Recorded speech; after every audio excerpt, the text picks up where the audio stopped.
This is Ohio Valley Conference football on ESPN Plus, and we are live at Hunter Stadium in St. Charles, Missouri, as number 24 Southeast Missouri State visits the Lindenwood Lions. Glad you're with us on a glorious afternoon for football. Hi, everybody.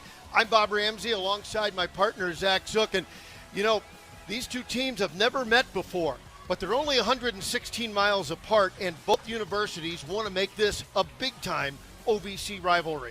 Well, there's no doubt about that. This game is going to hold importance, not just for bragging rights, but for conference rivalry and in recruiting for years to come. And as great as old traditions are, boy, it sure is fun to start a new one. And I'm excited we get to be a part of it here today. It's going to be great. It's 71 degrees as we get ready to play this one. Let's take a look, Zach, at the keys to the game. Well, the keys to the game are brought to you by the Tennessee Highway Safety Office. There's no need to consult the playbook.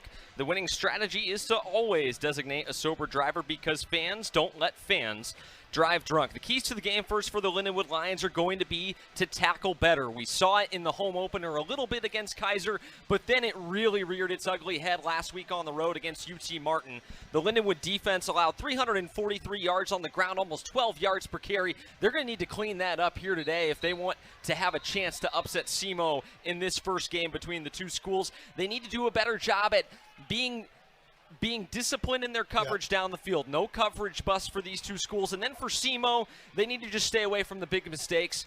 Execute, play your game. You've been the Division I program for a lot longer time than Lindenwood has, obviously. So as long as they can execute and play within themselves, I think they like their chances in this one here today. Thank you, Zach. It's time now to bring in the third member of our crew, Ethan Hannaford, down on the sidelines. And it's time for our quarterback comparison and players to watch, presented by Johnston's. Johnston's, the official recognition company of the OVC. Ethan, what do you have for us?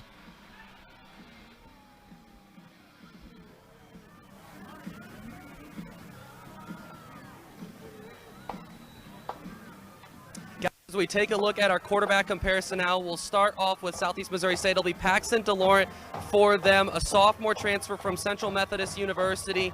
He is already a three-time OVC Weekly Award winner, the Newcomer of the Week twice, and the Offensive Player of the Week once. As well as that, Cade Brister on the Lindenwood side, a senior out of O'Fallon, Missouri, has already broken the school records for passing touchdowns and passing yards. We are ready to go down the field. Kickoff is underway. Back to you guys. Thank you, Ethan. Kickoff goes through the end zone, and Southeast Missouri State will take over. Moving into the top 25 this weekend, they are absolutely loaded. Yeah, and it's going to be a challenge for the Lindenwood team to try to stop this SEMO offense, led by Paxton DeLaurent, and they can do it in both ways. They can run the football effectively, and they can pass. DeLaurent, give ahead right away to Gino Hess. He is their man on the ground. Hess is the 5'8 senior out of Peoria, Illinois.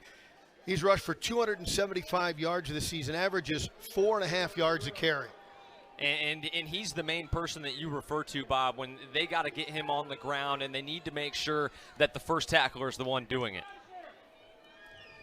Paxton DeLaurent is a legitimate college quarterback. He is big time. He gives it again to Hess up the middle, breaks tackles, first down plus across the 45 to the 47. So you're already seeing, right, Lindenwood gave up 12 yards per carry on the ground last week against UT Martin. 23 yards given up in the first two carries. Not wasting any time. Back to Hess. He tried the right side this time, across the 50 into Lindenwood territory. SEMO opting to go with a little bit of tempo there, catching the Lions on their heels immediately as they push it across midfield.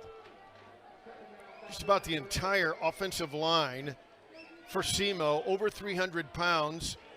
Only their center, Zach Gigg, is 287. DeLaurent out of the shotgun. First throw of the day. Wants a lot, gets a lot. Caught made by Johnny King and down to the 15. Well, you said it, Bob. Paxton DeLaurent is a legitimate quarterback, and he hurts the Lions immediately here. King on the post gets between the corner and the two high safety, and this is not a very big window that he has to fit this ball in between, but he finds King between Bolden and I think it was Lloyd Lockett for a huge gain. Just short of the 17-yard line. DeLaurent, man in motion. He finds Demaria Vick. Nice catch across the 10 to the 7-yard line. Close to the first down, and I believe he'll get it. Great team football. Everybody wants to catch the football when you're a receiver, right? But you need to be able to block as well. A really nice job by King that time. You see him on the replay, gets Bolden contained on the outside, and he's really what turns this play into a big gain. Vick with a nice gain for the first down. First and goal now, just across the 8-yard line. Johnny King goes wide left.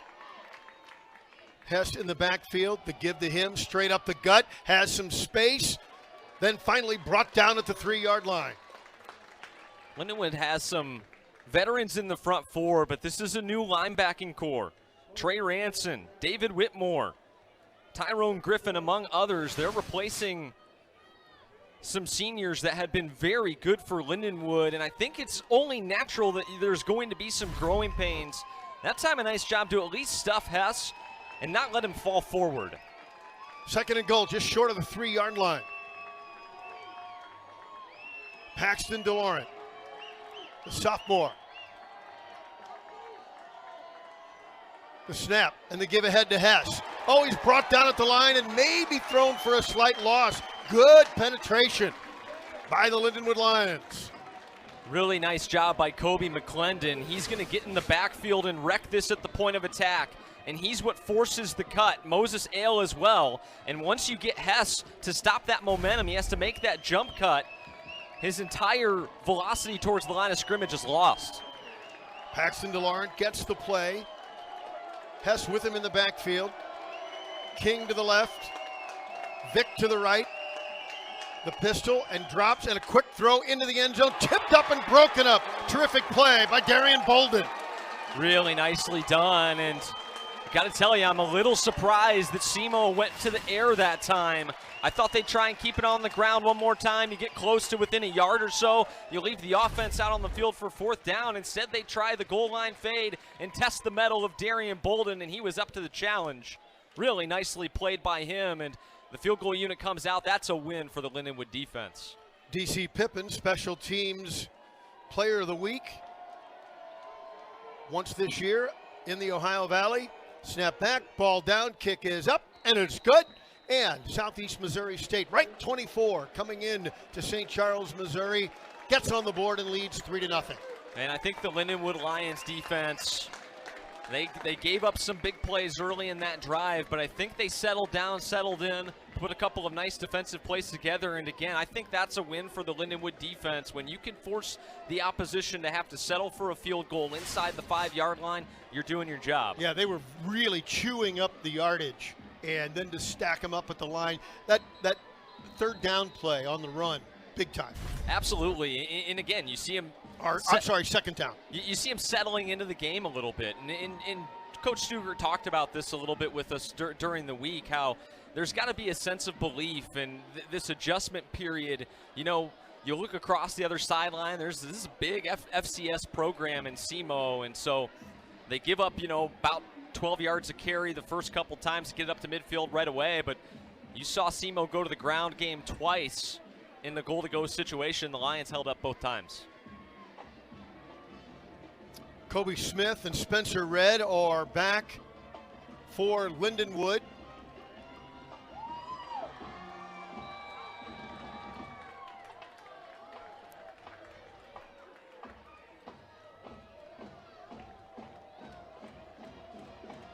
A left-footed kicker through the air from the 10-yard line. Red cuts it back to the middle. Breaks one tackle, then a second, and across the 20, falling forward to the 23-yard line. Nice return. Absolutely, and now we'll get a chance to look at this Lindenwood offense that has been very effective through the first couple games this season, and even on the road against UT Martin, the preseason conference favorite in the OVC, their first ever action against an OVC defense. They had no problem putting points up on the board. I think you'd like to see them finish a little bit more drives, but this team can move the football, and It's largely due to number 4 under center, Cade Brister. He's been fantastic. 6-foot senior out of O'Fallon, Missouri, Fort Zumwalt North.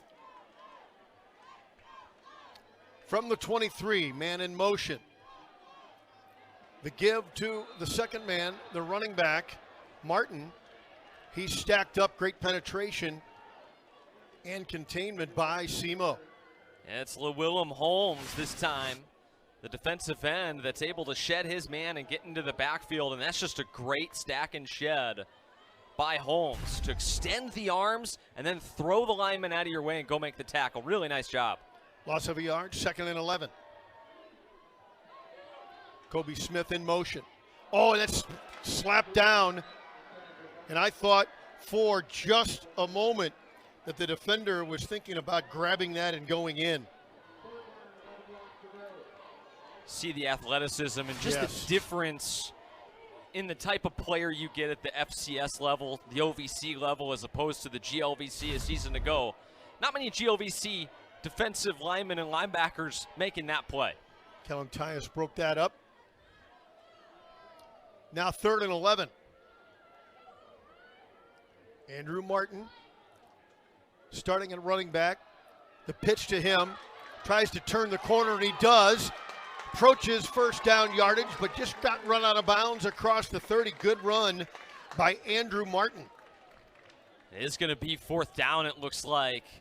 But, oh man, about 2 yards to go. I was curious how close they were going to mark him to the first down. A really nice job blocking on the edge. We complimented Simo for it in their offensive drive on the screen pass down in the red zone. Kobe Smith doing a really nice job to help seal the edge and allow Andrew Martin to get out in space and turn what probably would have been only a 2 or 3 yard gain into an 8-yard one. They still do come up short and have to punt it away, and so really good start for Simo. You get points on the board and then a 3 and out on the defensive side. Riley Ripper, the punter for Lindenwood, 41.7 yards. Line drive punt. McDonald tried to scoop it up and missed it. Goes back to the 15, scoops it up there at the 11-yard line and is hammered with great coverage.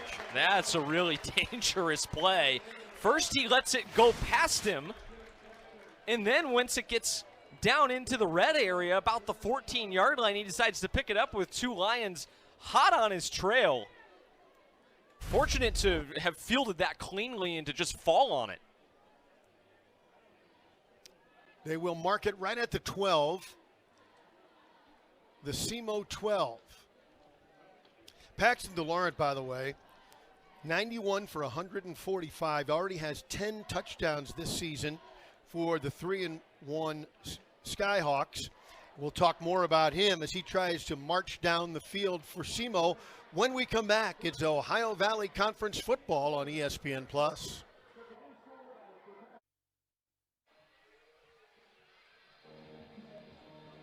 Back in St. Charles, it's Lindenwood and Simo. Time for our series history presented by Delta Dental.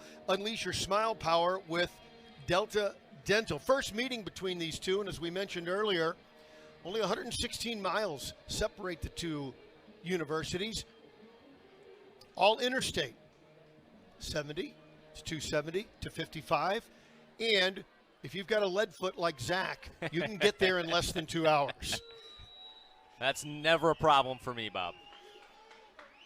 From their own 12-yard line, Paxton DeLaurent. Handoff, give ahead. Hess got some room, broke one tackle, then brought down at the 20-yard line. It looked like he was ready to absolutely bust free. I think it was Sammy Muniz trying to run the alley here. These safeties are going to have to help in run support, and in space, Gino Hess just so hard to take down. It's just a quick little sidestep, and he turns, again, a 5-yard gain into nearly 10 yards and a first down. 5'8", 222. 2nd and 1 from the 12. The give again.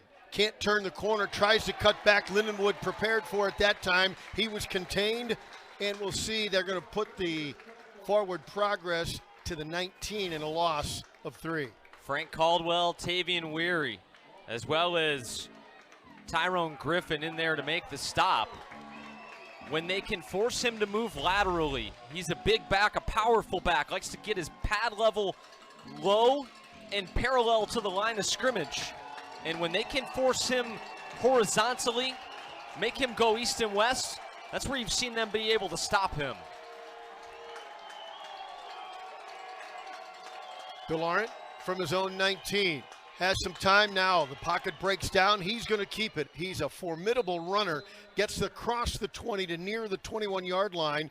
He's 38 for 180 in the rushing department. He scored 2 touchdowns with his wheels. And he's been the 3-time OVC Newcomer of the Week out of Camdenton, Missouri. He is exactly the type of quarterback that you want to have in modern-day college football. Stands 6'5". He's a pass-first guy, wants to stay in the pocket, but when he needs to make other plans with his legs, he can do so. Play action, rolls right, sniffed out and brought down, and we're going to get a flag. Was it it might have been a face mask, or could it have been a hold? I think it was going to be, I think this is going to be against Lindenwood. Let's see. Nice sprint right. It was Sterling Williams that got in there. Boy, I didn't see much on the No, replay I didn't there. either. And it's going to be costly for Lindenwood. Really nice, quick decision made by Williams to pursue the quarterback, and after he gets the bump on the flat route. Call was made by the umpire who Williams had his back to.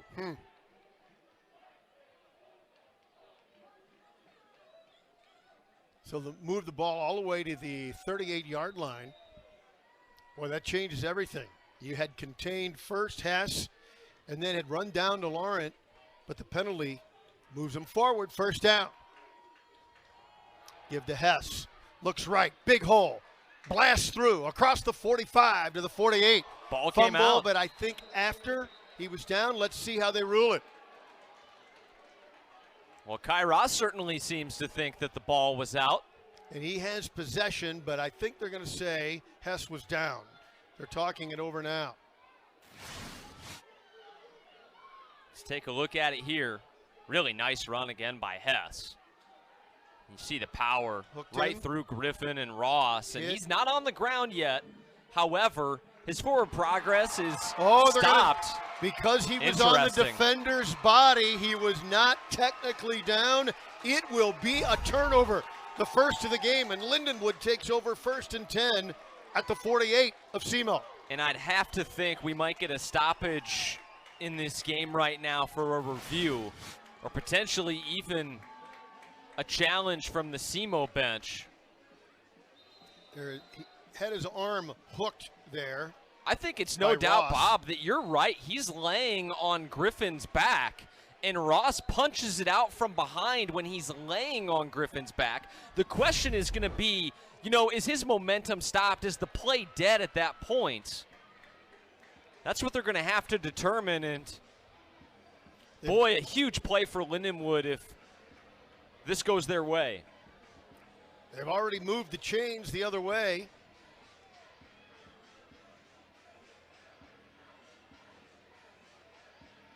By the way, SEMO 3-1 coming in. They're undefeated in FCS games so far this year. They're averaging 37 points a game in their victories. They've been fantastic. SEMO and Lindenwood actually the only 2 schools in the OVC with a positive record right now. Now, of course, some of these FCS schools that have been longer tenured play FBS opponents, and, yep. and that's a big reason you see, for example, UT Martin with the 2-2 record. Another look at this replay, this time from Yep. the end zone. And to me, Bob, I feel like the play's over, but he's not on the ground. Yeah. That's what's in the era of replay. These little technical things that everybody would agree, well, that's a catch, or that was close enough for a double play, or Yeah. what have you. Oh, Sure. no, let's take it down frame by frame. And I don't really think that was the intent of replay initially, but now you can take it down and get it exact, and that's what they've done. Great angle by our camera crew there, too. Good job. Here again is Hess. And there's where he's hooked. His right arm is hooked. He goes down. Knees, elbows, nothing's touched. See, and this is where it gets out right there. Uh-huh. The punch.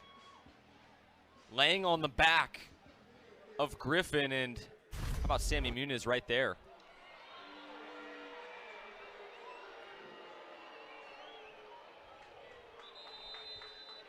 And did it get... Yeah, they reversed the call. They reversed it.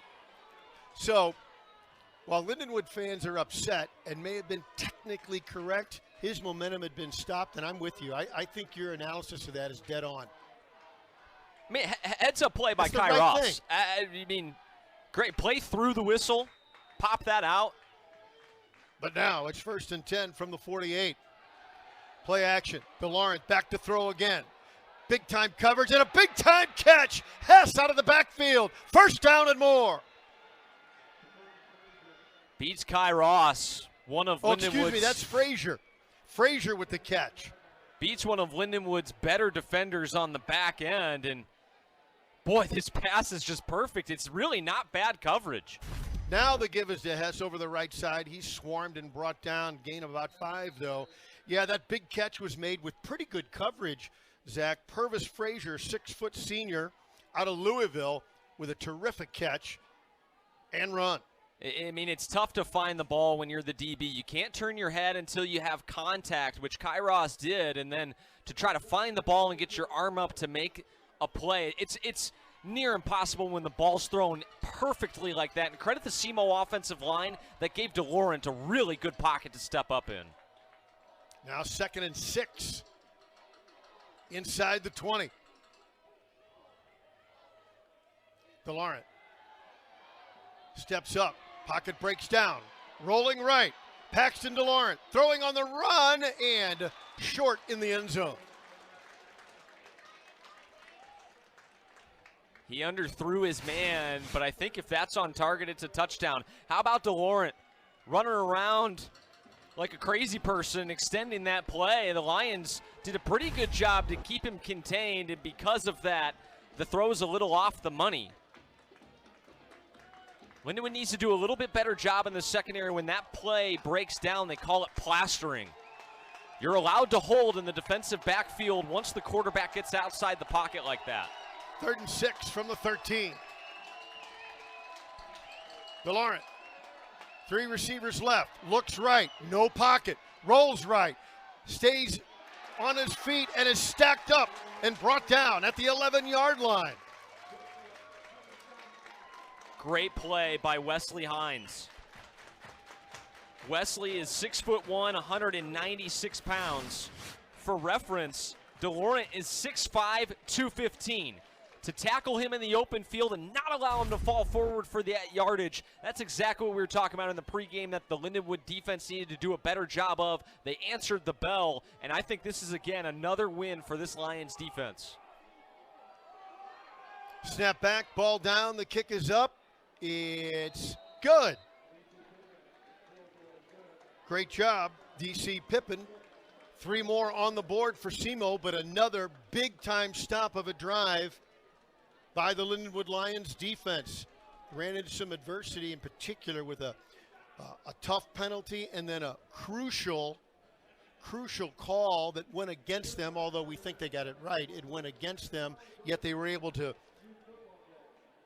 put the wall up down inside in the red zone. Yeah, they've been done a really nice job at bending but not breaking when the ball gets down into the red zone, and credit the Lindenwood defense. Center Point We'll take a Energy's break. It's newest Ohio Valley Conference football on ESPN+. Welcome back to St. Charles, Missouri. Let's go down to Ethan Hannaford with a sideline report. Ethan. Guys, today is a special day at Hunter Stadium for many reasons. The main reasons is that the 2022 class of the Lindenwood Athletics Hall of Fame will be recognized between the first and second quarters and inducted tonight. This list was highlighted by several people, including sports talk radio host Randy Carricker, who has been well known in St. Louis for being a voice on 101 ESPN for many years. Carricker graduated from LU in 1984 and was the recipient of the Meritorious Service Award today. Also being inducted in is former Lindenwood football linebacker Connor Harris. Harris was a 3-time All-American during his time spent with the Lions and finished his career as the NCAA All-Division record holder for career tackles with 633. He spent time in the NFL with the New York Jets, Arizona Cardinals, and Cincinnati Bengals. Other people to be inducted are former Lindenwood football head coach Patrick Ross and track athlete Janelle Tyken. The 2012 men's rugby team, 2017 women's rugby team, and 2016 Lionettes dance team were also recognized today. Back to you guys.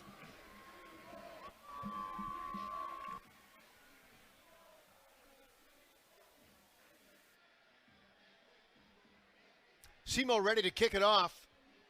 DC Pippin, he was special teams player of the week in the OVC once already. Back to receive. Red and Kobe Smith. 6-0 on a pair of field goals. SEMO's been knocking at the door, has not been able to punch it in for 6. 10 plays, 77 yards on the drive, 7.7 yards per play, but had to settle for a field goal. The kick to Spencer Red from the 3, up the middle to the 15, the 20, tried to cut it outside, got a good block, and is finally brought down at the 25. Nice return by Spencer Red. He is one of the Lions' weapons in the return game, and he is dangerous no matter what level of football you're playing, but a nice job by SEMO to stay disciplined.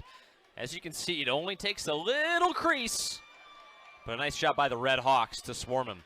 Andrew Martin, the starting running back for Lindenwood. Their presumptive starter, Robert Giamo, is out for the season. A tough break for Robert and Lindenwood. Absolutely. Giamo is a fantastic back. Played a lot as a freshman alongside the senior Nash Sutherland a season ago. Give ahead to Martin. Oh, we got an open space. Cuts through across the 35 to the 40. Finally tripped up to the 43-yard line. The blocking pinned everybody in, and he saw the open space on the outside. It's a great cut by Andrew Martin. He's able to get outside the right tackle because the defensive end, the outside linebacker, rather over-pursued. Now looking to throw, Cade Brister across the middle, has his man. It is caught by Kobe Smith, brought down for another first down to the 37. And if Lindenwood's going to have any hope offensively today, they are going to need Kobe Smith and Peyton Rose to come up big in the passing game. They have been the heartbeat of this Lions offense, particularly with the injury to Giamo, as you mentioned a moment ago. They're really going to need to throw the ball well, and that's their first big completion of the day. Man in motion, right to left. Give to Martin up the middle. Great block across the 35 to near the 34-yard line. Good run by Andrew Martin, 5'8" junior from Holden, Missouri, averaging nearly 5 yards a carry in this season. He has 3 touchdowns, including the game winner early on against Houston Baptist that he got on special teams. Yeah, absolutely. Special teams player of the week in that one, and they trust him as the number 2 back to be in the right place at all times. That's what Coach Stugart had mentioned. Very dependable, no matter if he's carrying the football, pass protecting, or run blocking. 2nd and 8 from the 35. Play action, finding the man in the flats and has him. Nice catch by Kobe Smith and run out of bounds, close to the first down. They're going to mark it short, put it at the 30.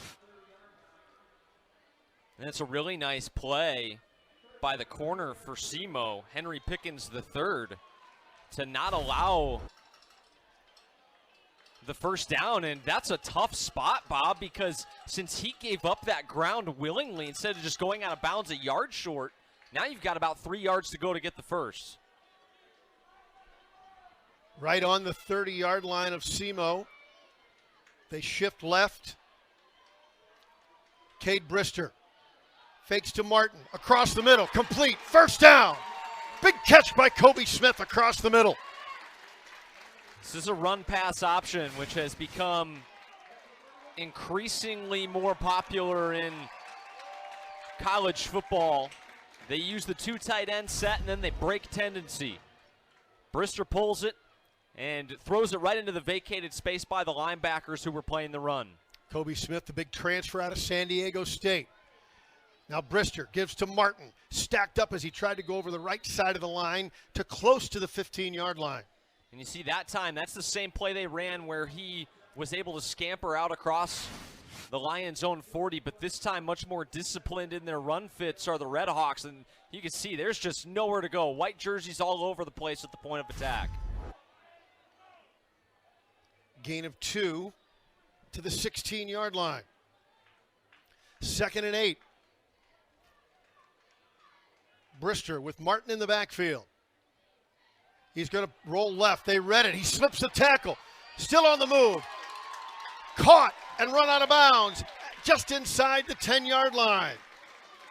Well, they leave Bryce Norman unblocked here, the linebacker and leading tackler for this SEMO defense, and that's by design. It's Brister's job to beat him if they don't sell the fake enough, but a really nice job then to slip the tackle and get it out into the flat. A nice play by Lindenwood. 3rd and 1, a short one just inside the 10-yard line. This is where you'd almost like to see him get up and run that new under center offense. Brister out of the shotgun. Hands to Martin. Drives forward. And I think he's fallen forward for the first down and down maybe to the 6-yard line. Man, a great push by this Lindenwood offensive line. Mazzata, Baker, Johnson on the right side of the line. You see them just, they collapse the entire left side, and that's a pretty easy cutback and run for Martin to pick up the first. Now under center is Cade Brister. Fumbled, falls on it. Oh, that's a tough play, and they don't run it very often. And so a loss on the play back to the 10-yard line, near the 10. Yeah, you said it, partner. I mean, great. They don't do that very often, and even if you got a 6-year senior in Brister, if he's not used to taking that snap under center, it's a tough adjustment to make, and an unfortunate negative play for the Lions there. 2nd and goal from the 9. Brister out of the shotgun. The pocket collapses. He beats the tacklers and then tripped and fell and fumbled the football. Several errors all on one play. Ends up in the second turnover of the game. The first turnover as Lindenwood coughs up the ball in the red zone from the 9.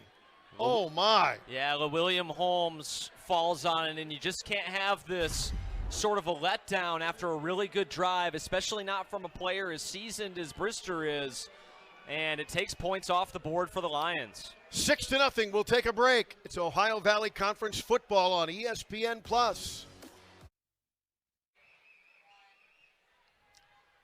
6-0 SEMO. Big fumble as they get back to the line of scrimmage just short of their own 9-yard line. And there is the fumble from Brister that turned things around and gave the ball back to Southeast Missouri as they pass from the play of scrimmage. Incomplete on the sideline. It'll be 2nd and 10. They were looking for King on a corner route there. Good coverage by Bolden. He did catch the ball, but was unable to get his feet down. So 2nd and 10 upcoming. That's just unfortunate for Brister, not only to lose the football there, but then unable to fall on it. DeLaurent wants to throw. Rushed just a little bit. Catch made. Nice catch by Johnny King, and he's run out of bounds. They go right back to it, don't they, Bob? Incomplete on the first try, but they work it again, and a nice job. Good route by King. Able to tap the toes there by the sideline, set up a much more manageable 3rd down. 3rd and 2 from the 16.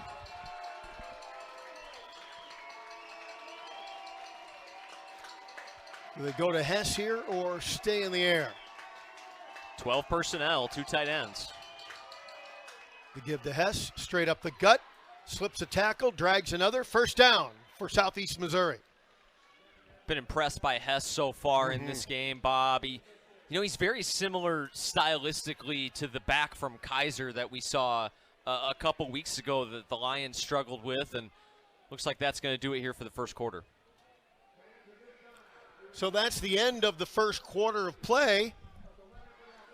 6-0, SEMO on top of Lindenwood here in St. Charles. And this is Ohio Valley Conference football from ESPN+.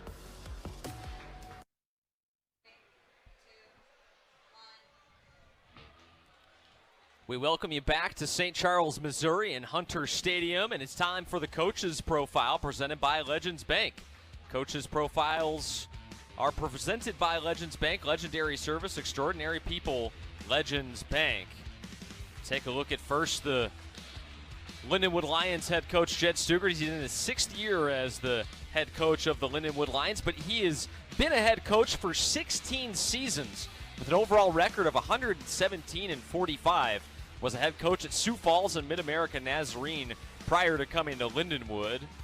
Has had a lot of success here at Lindenwood. Has led them to 2 conference titles, both in the GLVC in both 2019 and 2021. DeLawrence sets to throw, fakes the run, try to get it across the middle, intended for Johnny King. Todd Matukowicz, the head coach for SEMO. He's in his 9th season with the Redhawks. Prior to coming to Southeast Missouri State, was an assistant at NIU and SIU, so he knows the land of Lincoln about as well as he knows the Show Me State, Bob, and he's led this program to new heights as well. OBC champs in 2019 and playoff appearances in 18 and 19, so formidable program he's built. From the 27, 2nd and 10, sets up to throw. Downfield, has a man, caught across the 50 to the 43-yard line. Big play, Vick with another catch. The 6'3 junior from Oklahoma City. That time into double coverage as well, and it sure is nice to have a player that stands 6'3" with the athleticism. And look at the hops here by Vick between Hines and the safety there for Lindenwood. That's Brett Hyatt. They give on the play to Rucker, giving Hess a breather. Rucker gained 6. First time we've seen anybody but Gino Hess carry the football. Shemensky Rucker, he stays out there with Paxton DeLawrence. Man in motion is Vick. They find him in the flats. Wants to turn it upfield, hit, slips a tackle, beats another man. Finally, the 3rd man brings him down after the first down all the way to the 20-yard line. And we're going to have to keep talking about it. The missed tackles are just killing the Lindenwood defense. This tackle should be made at the 33-yard line by Hyatt. Instead, he's unable to bring down Vick in the open field, and he runs an additional 14 yards after the first contact. 1st and 10 from the 21. Wants to throw again. Has a man. It's complete. Johnny King out of bounds. King has also been a tough cover. There's so many weapons on this Redhawks offense. You have Hess to contend with on the ground, as well as DeLawrence. You need to make sure you're keeping him inside the pocket. But then even if you do that, you've got Johnny King, Ryan Flournoy, McDonald, Vick we've seen a lot of here today. Really tough to stop this passing attack for SEMO. They're all 6'2", 6'3", long arms, very athletic. Now DeLawrence again. They give forward. Hess back in there. He's going to go in for the touchdown. Again, missed tackles. A little stutter step and hesitation, and Gino Hess gets the first touchdown of the afternoon at Lindenwood. Really nice run by Hess. Great blocking up front, gets him to the 2nd level of the defense, and from there it's all number 6.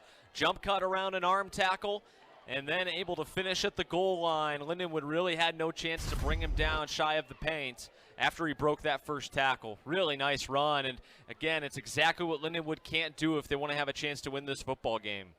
Pippin for the extra point, and it is good. 13-0 with 13-13 left in the second quarter. SEMO on top of Lindenwood, and you're watching Ohio Valley Conference football on ESPN+. 13-0 SEMO on top of Lindenwood. Let's get another look, Zach, at that touchdown by Gino Hess. Fantastic job by Gino to get through the line, credit the offensive line for getting him to the point of attack, and then after that, it's just arm tackles by Lindenwood. They need to do a better job of putting shoulder pads and bodies on Hess at the second level of the defense. And we mentioned it, there's some new faces in the middle of that defense, but they're going to have to grow up quickly for Lindenwood to stop this rushing attack by SEMO. DC Pippin with the kickoff. Spencer Red fields it. And Lindenwood will take over. This feels like a really big drive for Lindenwood in this game. They were able to move the ball, get inside the red zone. Last time you had the turnover. They go then the length of the field and score a touchdown to make it a two-possession game for the first time in this one. And this feels like a drive that Lindenwood needs points on to try to stop the bleeding. 13 unanswered out of the gates for the Redhawks. Well, especially since your wounds were self-inflicted. Absolutely. From the 25, 1st and 10.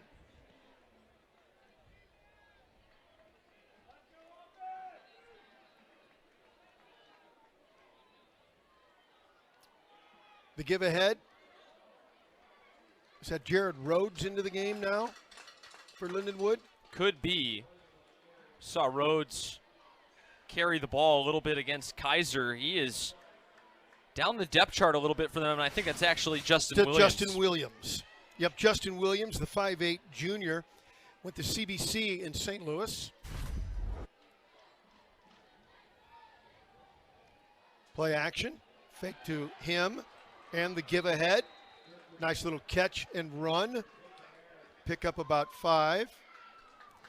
Abe Hare on the catch there, and talked about Williams getting a touch for the first time. Hare getting some more playing time at tight end. These are both position groups where Lindenwood's getting thin at. They had Fugit really break out against UT Martin a week ago, but suffered an injury. He's unable to go. Of course, they've lost Giamo. They're down to Martin. Trying to sprint right. Pocket breaks down. Didn't fool anybody, and Brister is swarmed. Great team speed by the SEMO defense. It's Sam Keeper that is going to grab the legs, and then taking the upper half and making sure Brister can't go anywhere is Iziel Terrell. On 4th and 8, Riley Ripper, the 5'11 senior, comes back out. He's out of East Alton, Illinois. Averages almost 42 yards a kick. This one turns end over end, a little short, picked up at the 40, across the 45. Pretty good coverage, but also very good field position for SEMO. They'll mark it right at their own 49-yard line. Yeah, and unfortunately, not a whole lot of energy on that drive from Lindenwood. They go 3 and out, and now SEMO with great field position and all the momentum. Big challenge for Lindenwood coming up. A quick break. This is the OVC on ESPN+.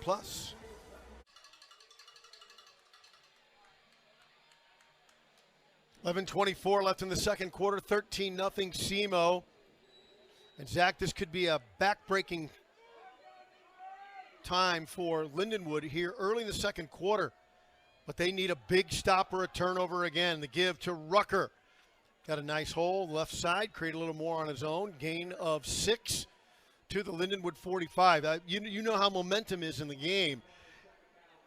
If they come in and score again, it's going to be really tough for Lindenwood. They need the defense to step up here and sort of hope that the offense follows suit, but they need to create a little bit of energy on the defensive side of the ball, and they need to get a stop. All 3 of SEMO's drives have been long, taking up a lot of time, and they've all ended in points. 9 plays, 72 yards, 10 plays, 77 yards, and then 9 plays, 87 yards for the touchdown just recently. DeLaurent out of the shotgun, wants the sideline throw, has a man too far, looking for Dallin McDonald out of Gautier, Mississippi. He had him. Great release by McDonald. He gets a step, and if you're Wesley Hines, you got to do a better job of getting hands-on at the line of scrimmage. Don't let him up the field that easily. Did a nice job to catch up and get in his hip pocket. Would have required a perfect throw for the completion, but he had a step. 3rd down, can Lindenwood get the stop they need here? DeLaurent As a man in motion, Danny Joyner has time, steps up across the middle, complete to the 40 and a first down. That's a big play. Coming across was Demaria Vick, the 6'3 junior. SEMO is going to use crossers to create some space here underneath. This is a really easy throw for DeLaurent. And you've got receivers running across the middle of the field with linebackers needing then to pick them up and run with them. It's a big ask for these linebackers in zone coverage to do so. Well, the pocket stayed in shape for him. When you get time, you're going to get those throws. Absolutely, and that's what you need on a play like that that's slower developing. So credit the SEMO offensive line. Swings it out left, wants Vick again, the catch and out of bounds. And it'll be a first down again, inside the 30 to the 26. You're seeing sort of the speed differential that SEMO is being able to create with the skill positions. Look how quickly they get it out to the edge. That's Sammy Muniz, who's trying to come over and make the play on Vick, and he's simply not able to get there in time, which is why that results in such a big gain. 1st and 10. DeLaurent, play action, man in the end zone. Couldn't quite come up with it. Looking for Johnny King. There was some contact just as they got close to the end zone. No flags and incomplete. This was great coverage on the front end by Darian Bolden, but he never turns around to find the football. And as you can see on the replay here, if King hadn't lost his balance, I think he comes down with that for a touchdown. But fortunately for him, he was off balance when the ball was getting to the catch point. 2nd and 10 from the 26. And the give on the inside handoff for Rucker. Turns the corner, gets some space, and drives the pile forward all the way to the 15-yard line and another first down. This is power football. If we get a replay on this one, you're going to see two linemen be pulling out around to the left side. Here it is. You get the big bodies out in front, and then they clear a path through the Lindenwood defense. And then how about the back finishing the run, as we've seen SEMO do seemingly on every play in this game, getting extra yardage after contact. Nice run by Rucker. And we got a flag. Procedure. On 1st and 10 from the 17. So maybe this is a break to for Lindenwood to kind of stall SEMO here. Really the first time we've seen SEMO play from behind the sticks in this entire game. The only other time they were off schedule was when Lindenwood forced the 2 negative plays, but on the back end of that second play, they got called for the face mask, which was a tough break for them at the time, but they've really struggled at creating negative plays for the Redhawks offense, and so maybe this is sort of what they needed, a self-inflicted mistake. 2 backs in there now, both Hess and Rucker. He doesn't give to either. Throws it across the middle. Caught by Johnny King. Touchdown. So they brought both of the terrific backs, Hess and Rucker, in. And what did they do? Go to the air. They found Johnny King in for the touchdown, his 4th of the season. Well, when you bring in that heavier personnel, this is 21 personnel being shown off by the Redhawks, 2 backs, 1 tight end, and you create space out on the edge. I believe this is a run-pass option. They throw it to King on the slant, couple of missed tackles, and there you see 6'4" King finishing the play, dragging not 1 but 2 Lions into the end zone. Yeah, another nice job run after the catch with traffic. He's been a problem physically for this Lions secondary to handle. I've been really impressed by King. And he's had to sort of shoulder the load as they're missing arguably their number 1 receiver in Flournoy. They've really sort of been 1A and 1A. Mm-hmm. Call a timeout. Trying to gain back. Well, and I think everybody wants to make sure they're set here. It looks like SEMO might try and go for 2, make it a 3-touchdown game.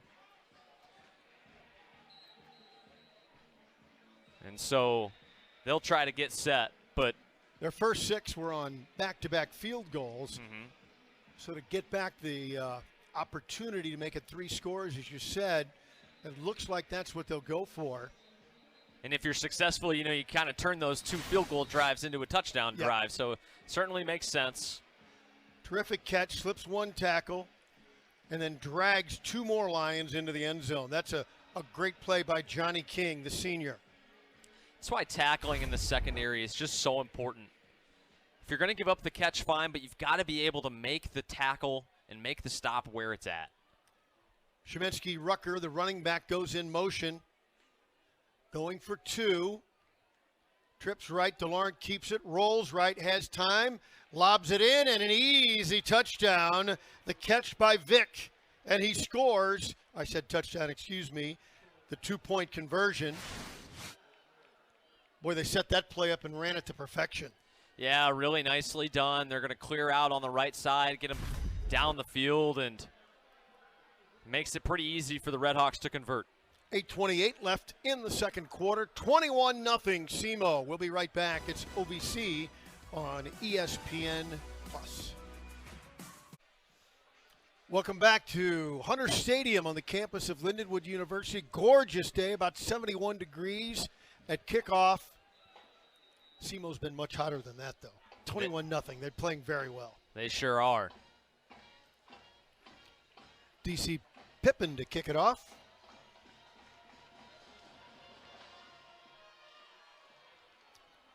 Fair catch called for and made by Spencer Red.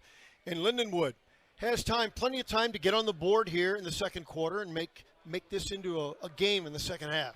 They need to establish some offense here. They had the one long drive that unfortunately ended in the fumble by Brister. 10 plays, 66 yards, but it's been 2 3-and-outs. And so if nothing else, they need some sustained offense to give their defense a chance to breathe, because SEMO has put together long drive after long drive, and you're really going to see it start to take its effect in the second half if that continues.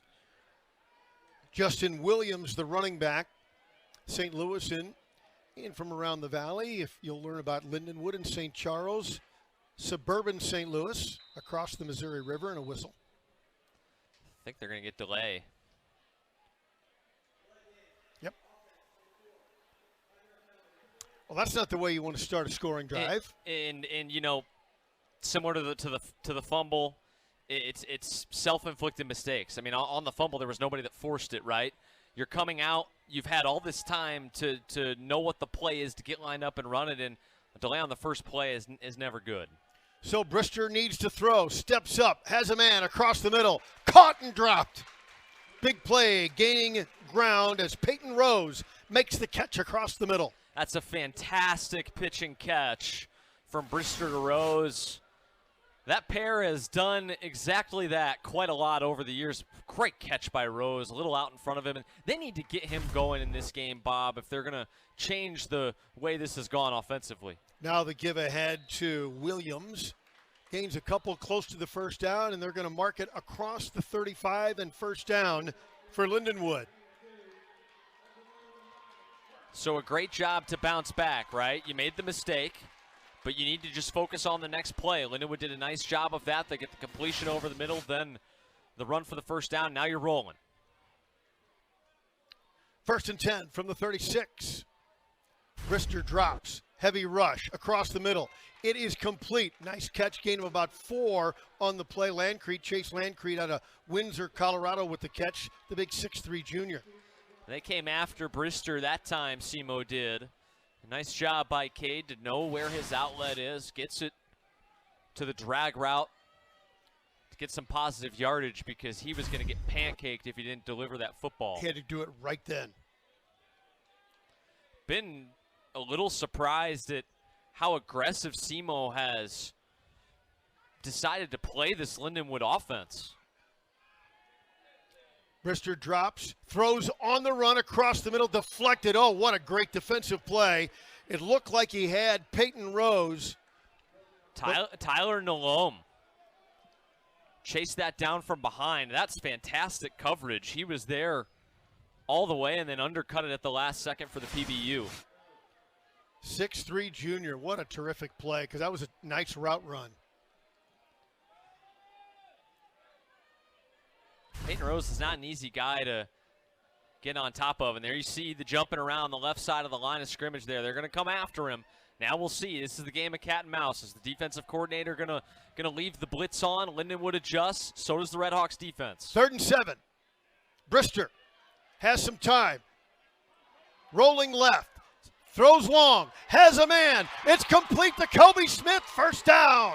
What a play to Kobe Smith as Brister bought time. Rolling out of the pocket across the 20. That's a great play. That was so interesting because Simo was going to bring the heat. And then once Lindenwood was able to expose it with the snap count, they backed out of it and they only rushed 3. We do have a flag down back near the line of scrimmage. Oh, no. Self-inflicted again. That wipes out what was going to be the largest play of the day for Lindenwood. Despite the infraction, Brister rolled free to buy the time he needed as the pocket broke down and he found Kobe Smith. But now it's 3rd and 12 all the way back to the Lindenwood 34-yard line. Some tough breaks in this game. Can the Lindenwood offense overcome it and pick up 3rd and long? Justin Williams is the running back. Brister rolls right, breaks down. Now slides left. He's going to keep it. And brought down. I don't know if he went out of bounds. Very close. I don't think they're going to give him the spot he wanted. I believe Brister is going to be a few feet short of his 36. To me, Bob, I think you got to keep the offense on the field. I know we're still early in this game, but 4th and a yard. I think this is a decision here where you need to be a little aggressive. You cannot kick this ball back to Simo with the score being what it is when you have a chance to pick up 3 feet and a first down.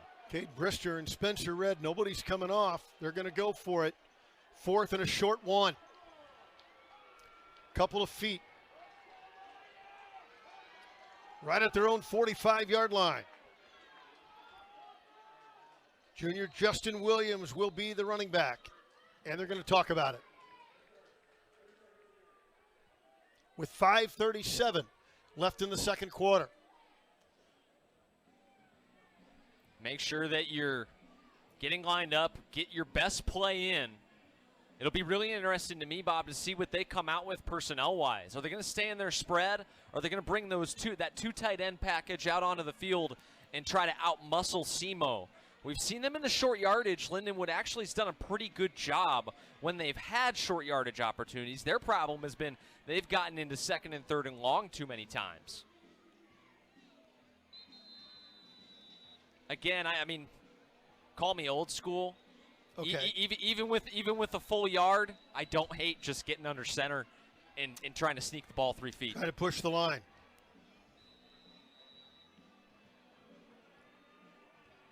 Really nice play by Brister, though. There was nothing downfield. You could see it at the start of the play. Simo had 7 defenders all lined up at the sticks. Really good job to pick up the 10 yards to even give them an opportunity to go for this. 4th and 1. What will Cade Brister pull out of the bag of tricks? He wants to throw across the middle. Complete. First down. Big catch made by Peyton Rose. I love that play call. You put the ball and the game in the hands of probably your seniors, biggest playmakers and your most tenured playmakers. This is about a 3-yard spot route, and that's where Brister was going with the football the whole way. Now you exhale and say, okay, let's get the offense running again from midfield. 1st and 10. Cade Brister steps through the hole, across the middle, beats a tackle, slips another, across the 30 and out of bounds to the 26. What a run by Cade Brister. He can do it. We haven't seen it on display as much early on this season, but this is a quarterback that had plenty of rushing touchdowns throughout his career, and a year ago, I believe had 4 or 5 rushing touchdowns in a game here last season. That was a great time for that play call. Dusty Havorka dialing up the QB draw, and he ran right through the teeth of that defense. 1st and 10 from the 26. got your two big playmakers in the slot in Smith and Rose. The give forward for Williams across the 25 to the 24, gain of 2. We haven't seen Rhodes or Martin in a little while in the backfield. Looks like now we're going to get a look at Rhodes. Looks like he's out there standing next to Brister. Yep, Jared Rhodes back in. He's from St. Louis, went to Ladue High School. 2nd and 8 from the 24. Brister checks the sideline one more time. He wants to throw to the far sideline. Has a man broken up with great defense on the far side. I believe that was Hodges. This is great coverage by Hodges. I mean, I think he might have gotten there a little early. Look at the contact made before that football gets to the receiver. Pretty good coverage, though, and now Lindenwood's going to have to overcome another 3rd and long. 3rd and 8 from the 24. The freshman Jared Rhodes in the backfield with Cade Brister out of the shotgun. Brister tried to duck under the blitz, but no can do, and is brought down at the 29-yard line. Yeah, that did not work. He thought he was going to outfox Booker and Nalome, who was coming on a corner blitz, and boy, he just went right into Nalome's chest. So after a couple of penalties, a remarkable restart at midfield, Lindenwood and their drive stalls, and now for the long field goal attempt. Seibert, line drive, it is good. And a flag on the play, a long, hard line drive kick. Lindenwood needs to hope this is on SEMO. This would probably knock them out of range. 47-yarder attempt right there. Oh, it's going to go against Southeast Missouri State.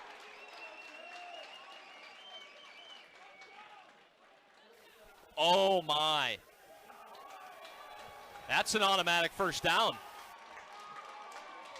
They call roughing the kicker, which is a personal foul and an automatic first down. The Lions are going to get to bring the offense back out onto the field.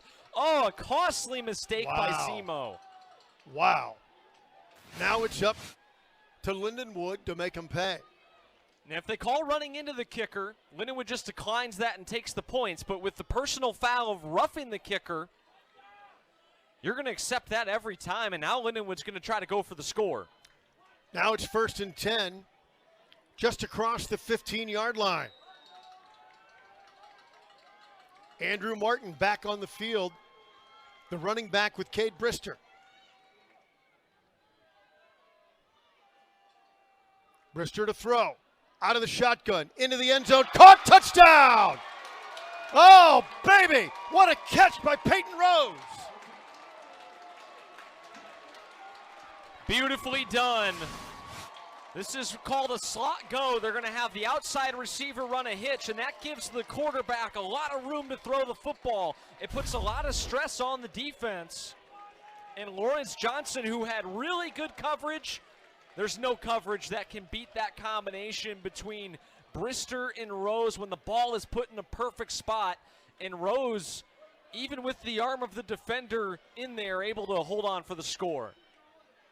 Kept him on his hip. Now Seibert again, and it's good. And so what was a decent three-point effort on a drive turns into 7. And you know Lindenwood feels like they're right back in this game with 2:44 left in the second quarter. What a catch. Yeah, you get another look at it here, and I love the play design because you're going to get Peyton Rose one-on-one with the safety Lawrence Johnson, and just great back shoulder throw by Brister there. Those are two guys that are very comfortable with each other and that have been doing it for a long time. 21-7 SEMO, Lindenwood on the board. We'll be right back. It's the OVC on ESPN+.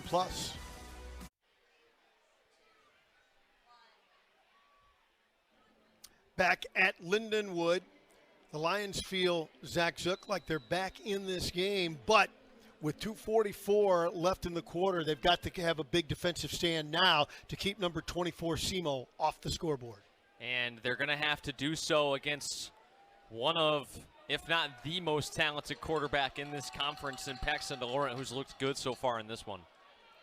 Seibert sends it deep. And from the goal line, they look to bring it out. Robbins, he's hit and dropped.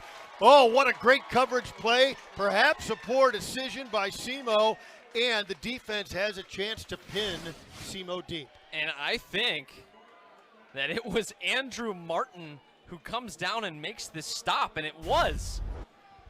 So a huge play made on special teams by the starting running back now for the Lindenwood Lions, and a tough break for Simo as that ball almost always bounces end over end, but that backed up, had a little check on it, and so they had to then try to run it back. Kevian Robbins tried to make something out of it and got trapped. 1st and 10 now. It's DeLaurent, wants to throw, has a man on the sideline. It's caught. That's King again, and he has won that matchup against Bolden more often than not, and I think this Lindenwood Lions pass rush is going to have to try to bother DeLaurent in the pocket. Now the give ahead, diving into the line and gaining about 3 before the swarm is able to push him back. And you're okay with that, given the time situation if you're Lindenwood. You're almost inviting them to run the football, but like we were mentioning a play ago, DeLaurent has had all day back there. He has been very comfortable, not a stain on that jersey, and his pass rush is going to need to pin its ears back. Hess gain of 4. Now he catches the pass out of the backfield, runs over a Lindenwood player, gains the first down across the 40 to the 45. Nice play. First inside and then outside for the pass reception, Gino Hess. Nice job of leveraging the Lions defense. It's Devin Edwards, the linebacker, who's going to be forced to try to run all the way out there to catch up with that play. That's not Darian Bolden's, man to guard, but he's the one closest to the play, and so results in a big gain. Trips right. DeLaurent, the far side. Oh, he had Johnny King open on the sideline, but it went through his hands. Tough angle. Kind of surprised we didn't see some laundry come out on that play. Looked like King pushed off Bolden because, as you saw on the play, Bolden was on his back, nowhere near King. Was completely off balance and should have been a pretty easy catch for King. That's one they'd like to have back. 2nd and 10 from the 45. Paxton DeLaurent. Out of the shotgun, looking long, steps up, going to keep and then pitch, finds Hess up the right side, slips one man, drags another one forward for about 10 more yards. He had Tyrone Griffin on his back, said come along for the ride, and gets the first down. Well, that'll actually go as a rush because Laurent flipped it backwards in a lateral to Hess. But he's able to pick up the first down. He was tackled in bounds, but in college football, the clock does stop till they reset the sticks. 1st and 10 from the 42. Lindenwood territory. Throwing long down the sideline. Looking for a man. He wanted Dallin McDonald, but overthrown. DeLaurent has been, he is at 6'5", 215, only a sophomore. Had some great seasons in high school. Played for the Camdenton Lakers. 2 deep runs into the Missouri State High School playoffs. Into the semifinals, one of the best 2 teams in the state of Missouri when he was at quarterback, and now stayed in state at SEMO. DeLaurent. Pocket breaks down, scrambles, and throws it away. Good smart play. Really lucky he has Hess in the area because he had the entire front 4 bearing down on him that time. And there's finally some good penetration by Lindenwood. Sterling Williams and I think Tavian Weary back there making DeLaurent uncomfortable, and now they've forced the situation that they've struggled to force here in this game, a 3rd and 10. 3rd and 10 from the 42. DeLaurent trips left. Sends McDonald right. Steps back. Has more time this time. He wants to keep it. Can he be stopped? Slides short of the first down at the Lindenwood 37. And so you're in sort of no man's land here, but you need to make the decision quickly whether or not you're going to go for it. Clock is ticking. Under a minute left. Good decision by DeLaurent to at least pick it up and get positive yardage. I think he would have liked to see him maybe angle more towards the sideline, though. 4th and 6. Looks to throw again. Looks to keep now. Brought down. It's a fumble as he tried to flip it ahead. I believe Simo recovered. Let's see. Well, it's not going to matter. They're It ruling won't. it an incomplete pass. Okay. But it's going to be Lindenwood ball one way or another. And you see the difference that the pass rush makes. On this drive, Lindenwood was much better at creating pressure. Sometimes the pass rush gets more effective when you don't really have to worry about the threat of the run, and in sort of a 2-minute drill, these pass rushers were able to pin their ears back, and a big stop for Lindenwood, and they can go into the halftime break now with a little momentum, and wonder if they might even take a shot here with 35 seconds left and a timeout or two left. We shall see. DeLaurent tried to flip that one sort of sideways. Oh, big block in the backfield, giving Brister some time, but he throws it away on the play looking for Jalen Bethany. Yeah, that went right through his hands. Huge block by Martin. Good job to seal the edge. Talk about Andrew Martin. Talked about him earlier in the game. That's part of the reason that the head coach for the Lindenwood Lions, Jed Stugart, has so much confidence in him to step up in the absence of Robert Giamo, is all of the little things he does right. 2nd and 10 from the 29. Cade Brister under heavy pressure. He escapes. He throws. Going deep. Wants a man. Tipped in the air and incomplete. And there's going to be a flag.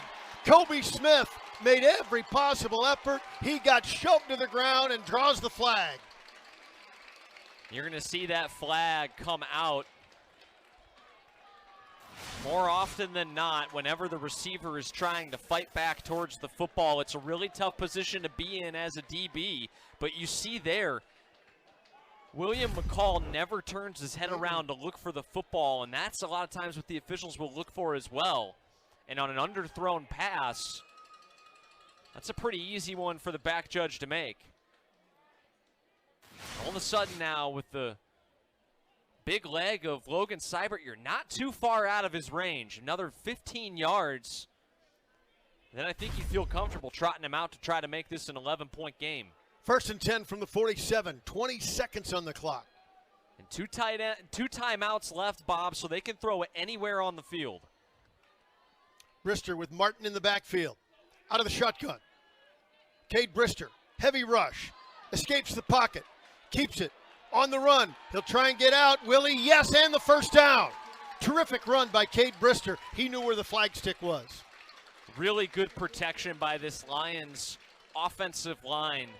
Simo's going to bring 5 here, and they hold up just enough to allow him to make his read down the field and give him a chance to escape the pocket. And then after that, it's all Brister. Really nice job to pick up positive yardage. He gets out of bounds to save the timeout, too. Entire playbook is open. 1st and 10, 12 seconds left. Plenty of time to snap it, get a look at the defensive front, and then find out what play you want to run. Martin is the setback. Brister, a little more time this time, taking a shot at the end zone, long run, picked off and dropped. Kobe Smith just couldn't get to the ball. It's a huge mistake made by the Lions offense. You understand taking a shot, but you can't do it into double coverage, and you can't overthrow it into double coverage. This has to be caught by Hodges, and you end the half, but instead the Lions are going to get a chance to run one more quick play to try to get a little closer for Seibert to attempt this field goal. From the 34, 2nd and 10, only 6 on the clock. And a timeout.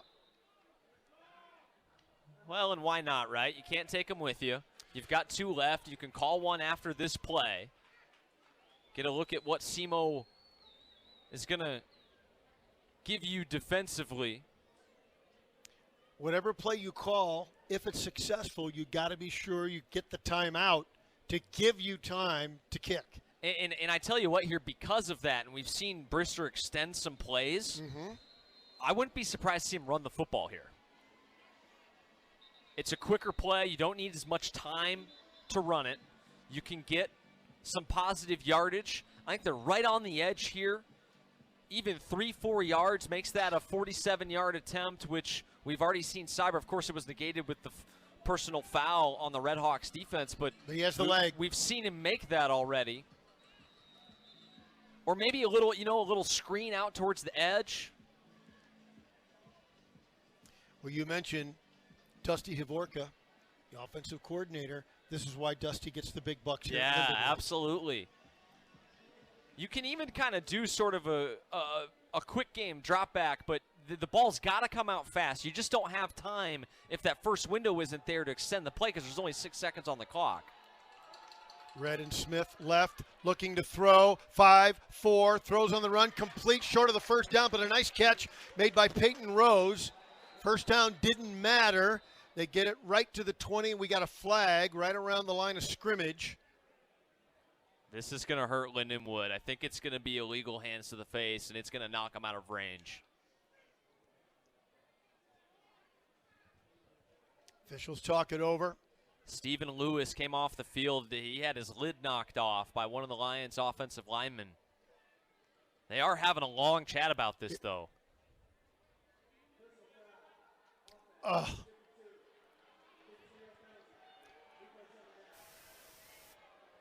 They get Asa Baker, and now it's pretty much Hail Mary time. Another critical penalty on Lindenwood. Yeah, because not only did you get a couple positive yards, you got more than a couple. You were able to turn this into more of a 40-yard attempt, a lot more comfortable for Mr. Seibert, but instead, going to push you all the way back near midfield, and it's taking points off the board for the Lions. Just critical times in this game. The Lions have been flagged, and I don't think there's been bad calls by any means. I mean, the Baker did knock the helmet off of the defender Lewis, but just comes at a bad time. 2 seconds show on the clock. Time to run a play. Go for broke. We've seen Lindenwood pull off some crazy ones, and this is college football after all, right, Bob? You never know what can happen.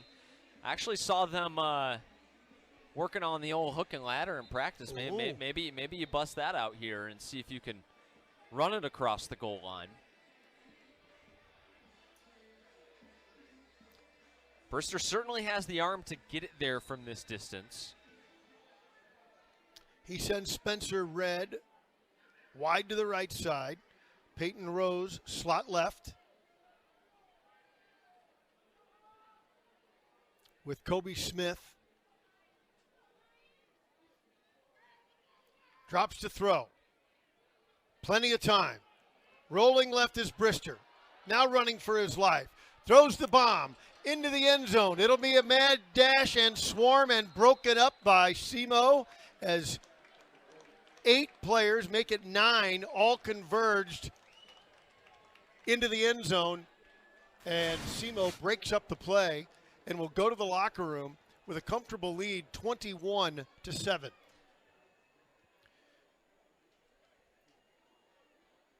And we'll be hearing from Ethan Hannaford in a moment. He's going to try and catch Tom Patukowicz as the coach walks over to him.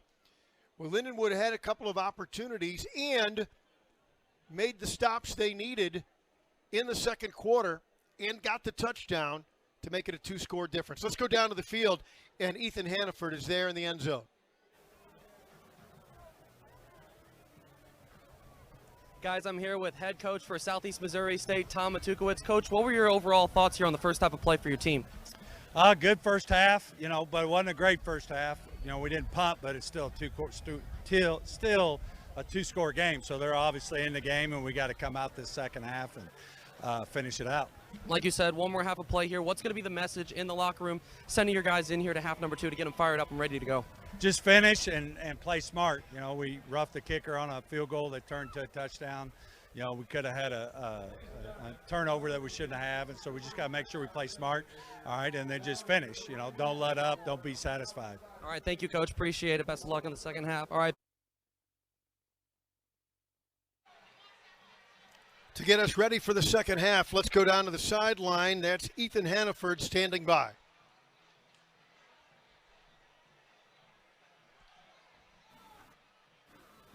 Guys, we're back here for the resumption of the second half in just a moment. I had a chance to talk with Lions head coach Jed Stuger just a couple of minutes ago. He talked about a lot of the reasons that Lindenwood is down right now is because of self-inflicted mistakes and not playing their sharpest football. Talked about how it's going to be very important that the team plays very well here in the third quarter and wins the quarter. That way they can assess quarter number 4 from there to get back into this game and potentially win it. Back to you guys in the booth. Thank you, Ethan. 21-7.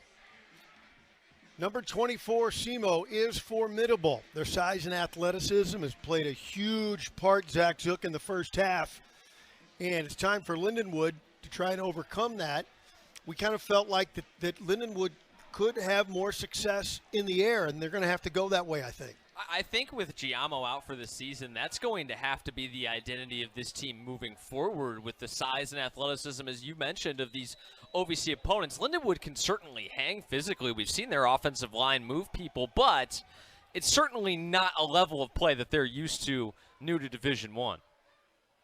Bouncing at the goal line, Spencer Red had a tough decision to make, and he who hesitates is lost, and tough way at the 2 for Lindenwood to have to start the second half. It is so rare you see a kickoff bounce that way. We've seen it now twice in this game where it has bounced at about the half-yard line, and rather than going into the end zone, where once it touches the end zone at all, ball is dead.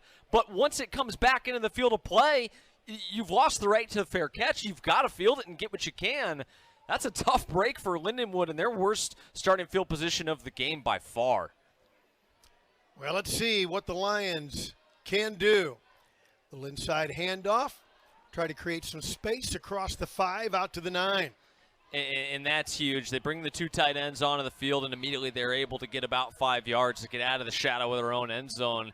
You need at least 1 first down on this drive to flip the field position from the kickoff. Nice gain of 5 for Andrew Martin. Now some space for Brister. Cade steps up, steps through the hole, runs into the official who may be credited on the stat sheet for a tackle, but Brister gets the first down plus about 8 more out to the 25-yard line. They are part of the field of play, and I guess part of the defense here on this play. Nice job by Brister to immediately step up into the pocket. The linebacker goes for the running back for some odd reason, and that gives Brister even more space. And he decides, well, if you're not going to get out of the way, I'm unfortunately going to have to make you. And so hopefully the official's okay down there. But a big run for Lindenwood. Gained about 15 on the play. They're going to bring him a little beverage there to take a breath and move on. Sort of like in a baseball, if the umpire catches a foul ball, you just mosey on out to the pitcher's mound and give him a minute. Or vice versa, if the catcher catches one. Exactly. The ump will brush off home plate. Another look at it there. I guess we can laugh about it because he's okay, right? But, boy, he took the worst of that. Martin, the running back, with Cade Brister. It's a thankless job being an umpire right there in the middle of that front 7, isn't it? These guys are pros. It's harder and harder to find good officiating at the grassroots level, and that's where the next generation of pros come from. The give to Martin, busts it outside, turns the corner, leaps a tackler down to the 31. Seeing Lindenwood really enforce its will on the ground to start this half. It's been a nice start to this drive. Started on the 5-yard line. They haven't thrown the football yet. 2nd and 4 from the 31. Men in motion. Right to left. Brister to Martin again. Gets a nice block, cuts it back inside, And out to the 34. And what you're seeing here with this two tight end motion that Dusty Havorka has employed is it's flipping the strength of the formation. So the defense is going to line up their front seven to the strength of the offensive formation. And when they flip it that quickly, it doesn't give the Redhawks enough time to change. And they're running it to that side. It gives them a numbers advantage. 3rd and 1, the give to Martin, stacked up but leans forward, drives the pile across the 35 to the 37, good enough for a first down. And I'm so impressed with the toughness of Andrew Martin. He is not a big back. He might be the smallest back in terms of stature in the OVC, but boy, does he have heart, and he is very tough. Gets his pad level low and finds a way to fall forward. 5'8", 178. Now to throw is Brister. Blitz comes, throws it deep, has a man, but they were locked up. Boy, a lot of hand fighting there between Rose and the defensive back. I think it was Hodges. Ty Leonard, I think, had the coverage, and he had exceptional coverage. You're right. They decide to heat Brister up, and I like kind of how they lull the defense to sleep there, several runs in a row. Then they decide to take the shot, and when they do put it in the air, they tried to go deep down the field. But credit the SEMO defense. They had it read perfectly, and great coverage by Leonard. 2nd and 10.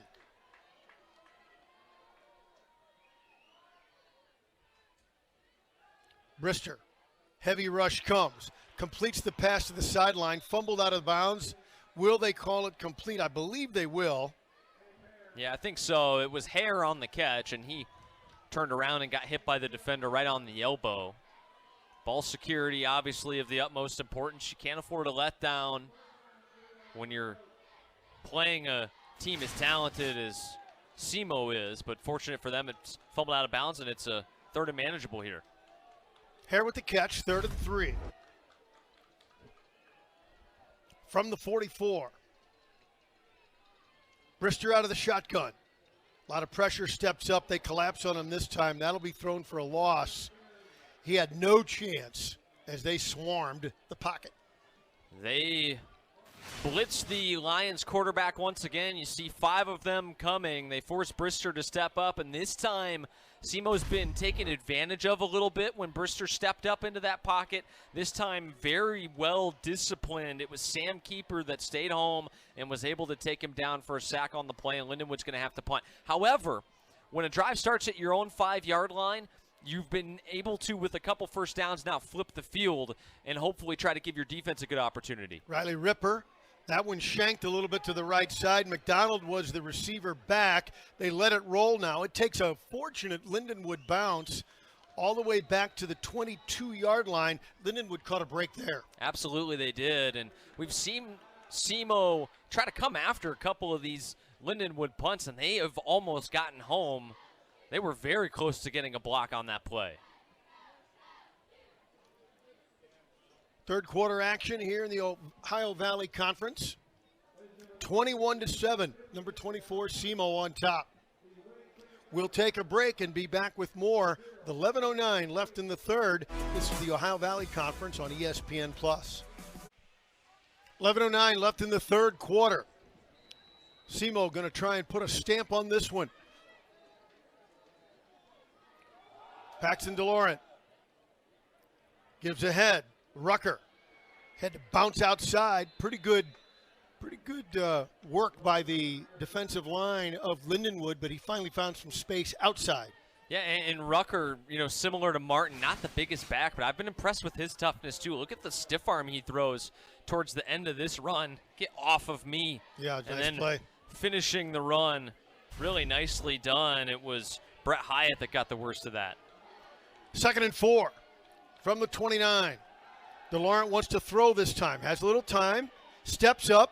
Goes deep across the middle. It is caught. What a catch. Had to roll over to see if he hung on to it. That was an exceptional job to hold on to that football by Garrett Todd. The senior had Wesley Hines draped all over him, but this is a strike from DeLaurent, right where it had to be, and That's why a perfect throw beats perfect coverage every time. Now Rucker gets stacked up as they tried to run around the right side. He's thrown back all the way to the 40-yard line. Interesting that we have yet to see Geno Hess in this half. As Rucker starts the third quarter for them, you wonder if maybe he got dinged up at some point in the first half. We have seen a couple of Lions get dinged up. Kai Ross will not be returning in this game. That's a huge loss for this Lions secondary. He's in a boot. Dropping back is DeLaurent. Across the middle. Oh, wide open. A terrific catch. Johnny King tripped up inside the 20 to the 16. Think you're going to see some confusion at the second level of this Lindenwood defense. It looks like they've got 3 deep. And so that means you've got 4 underneath defenders, plenty of people to try to cover up the crossers, but they got confused and didn't latch on. King the Floridian made that catch. They look across the middle, trying for McDonald there. He makes the catch again, and they are marching down the field to the 10. Impressive drive so far, and Lindenwood's going to need to bow its neck here again. They've already forced 2 field goals in the red zone. They really can ill afford to give up a touchdown here after punting away their first possession of the third quarter. Simo brings Danny Joyner in, right side tight end, sophomore out of Kansas City.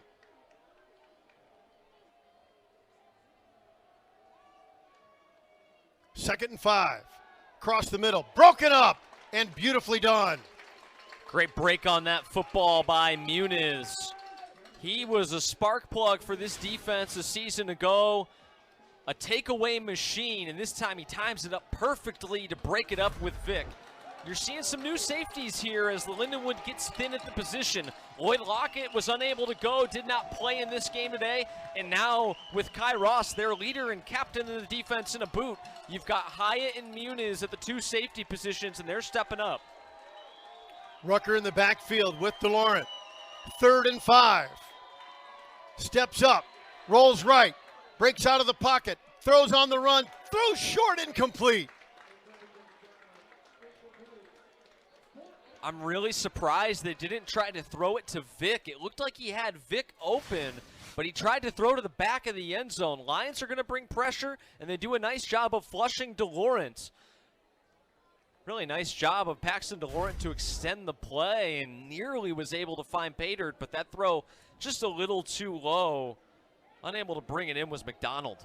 DC Pippin on for the field goal. 27-yard attempt. Snap back, ball down, kick is up. It's high enough, but it is wide right. Well wide, not close. And so did the big defensive stand come up big for Lindenwood, and will that mean the momentum's going their way? We'll find out when we come back. It's the OVC on ESPN+.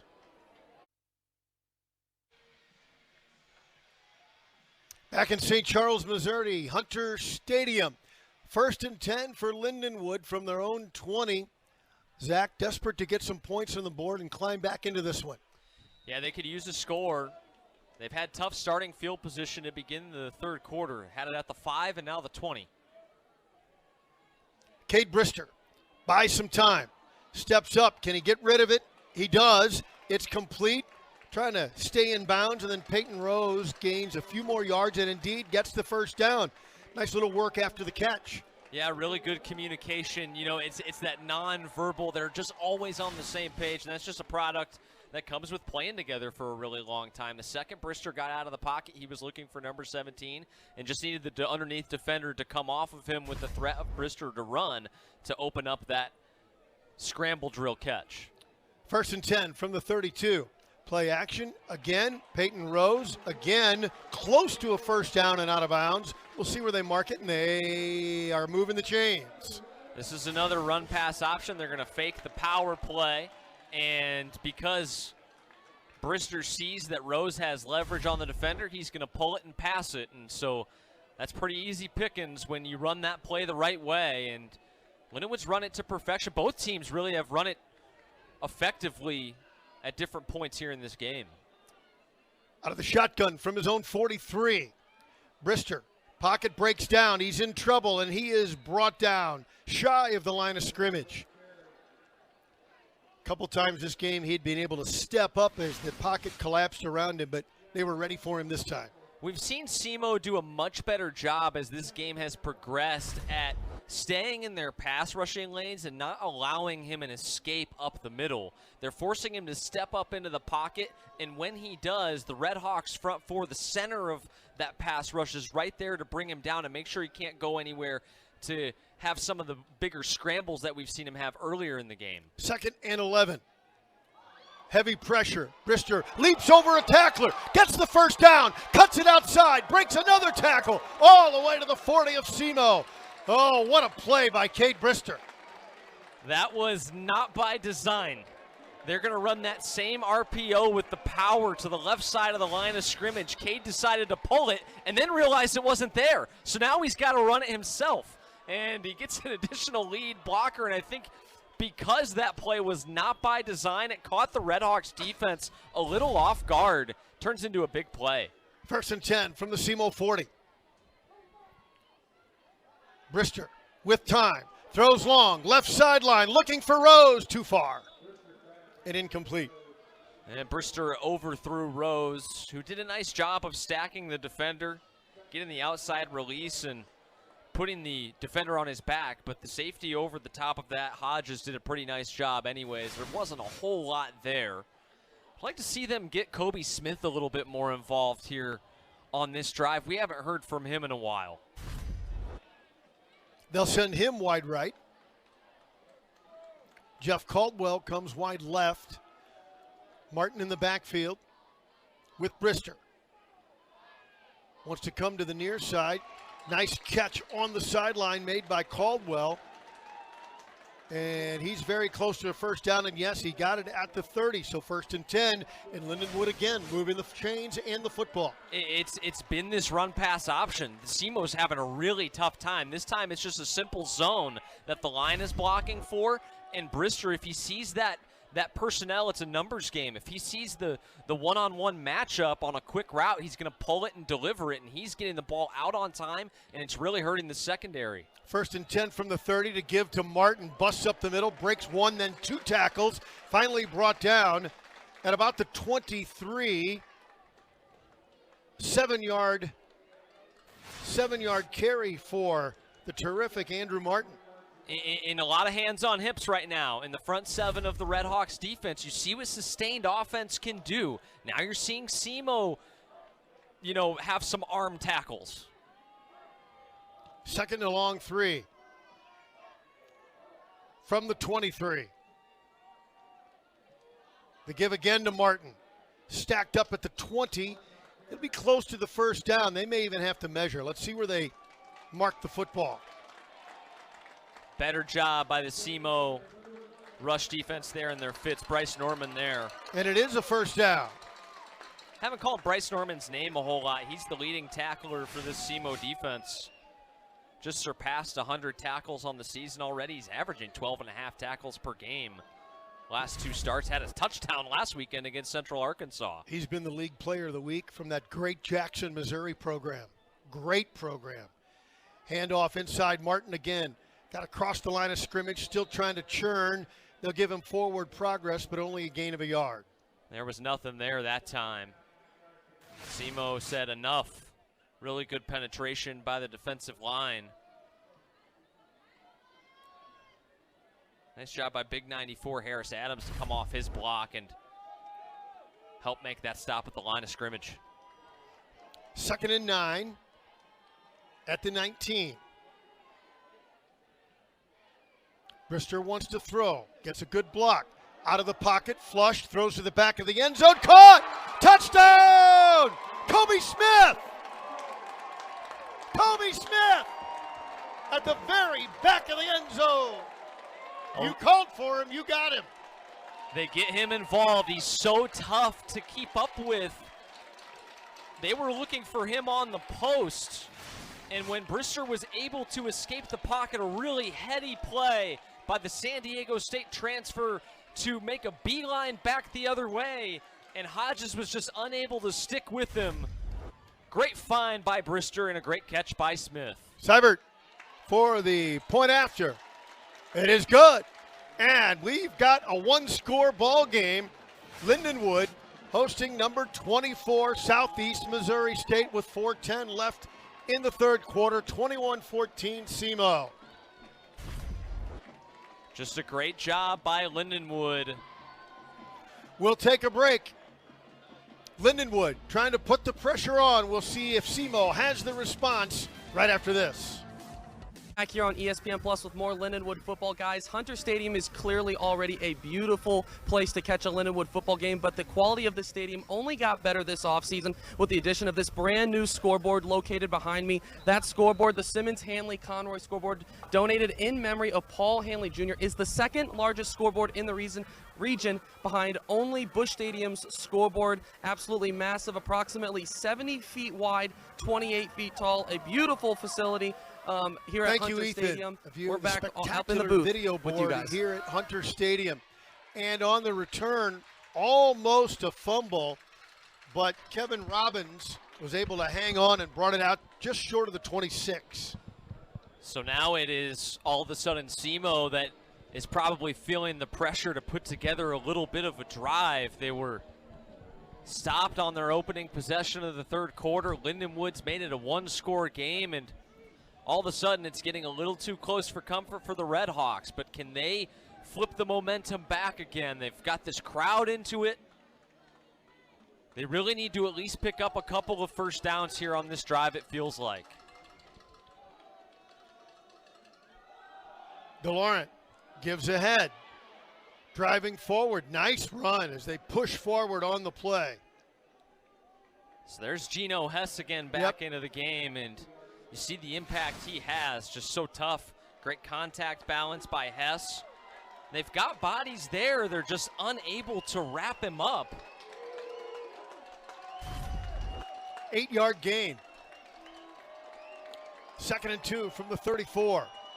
Tight end shift right. DeLaurent, quick throw across the middle, it's complete. Nice catch, tackle missed. Johnny King, he is good, tall, long, athletic, and slippery. Yeah, he's tough to bring down.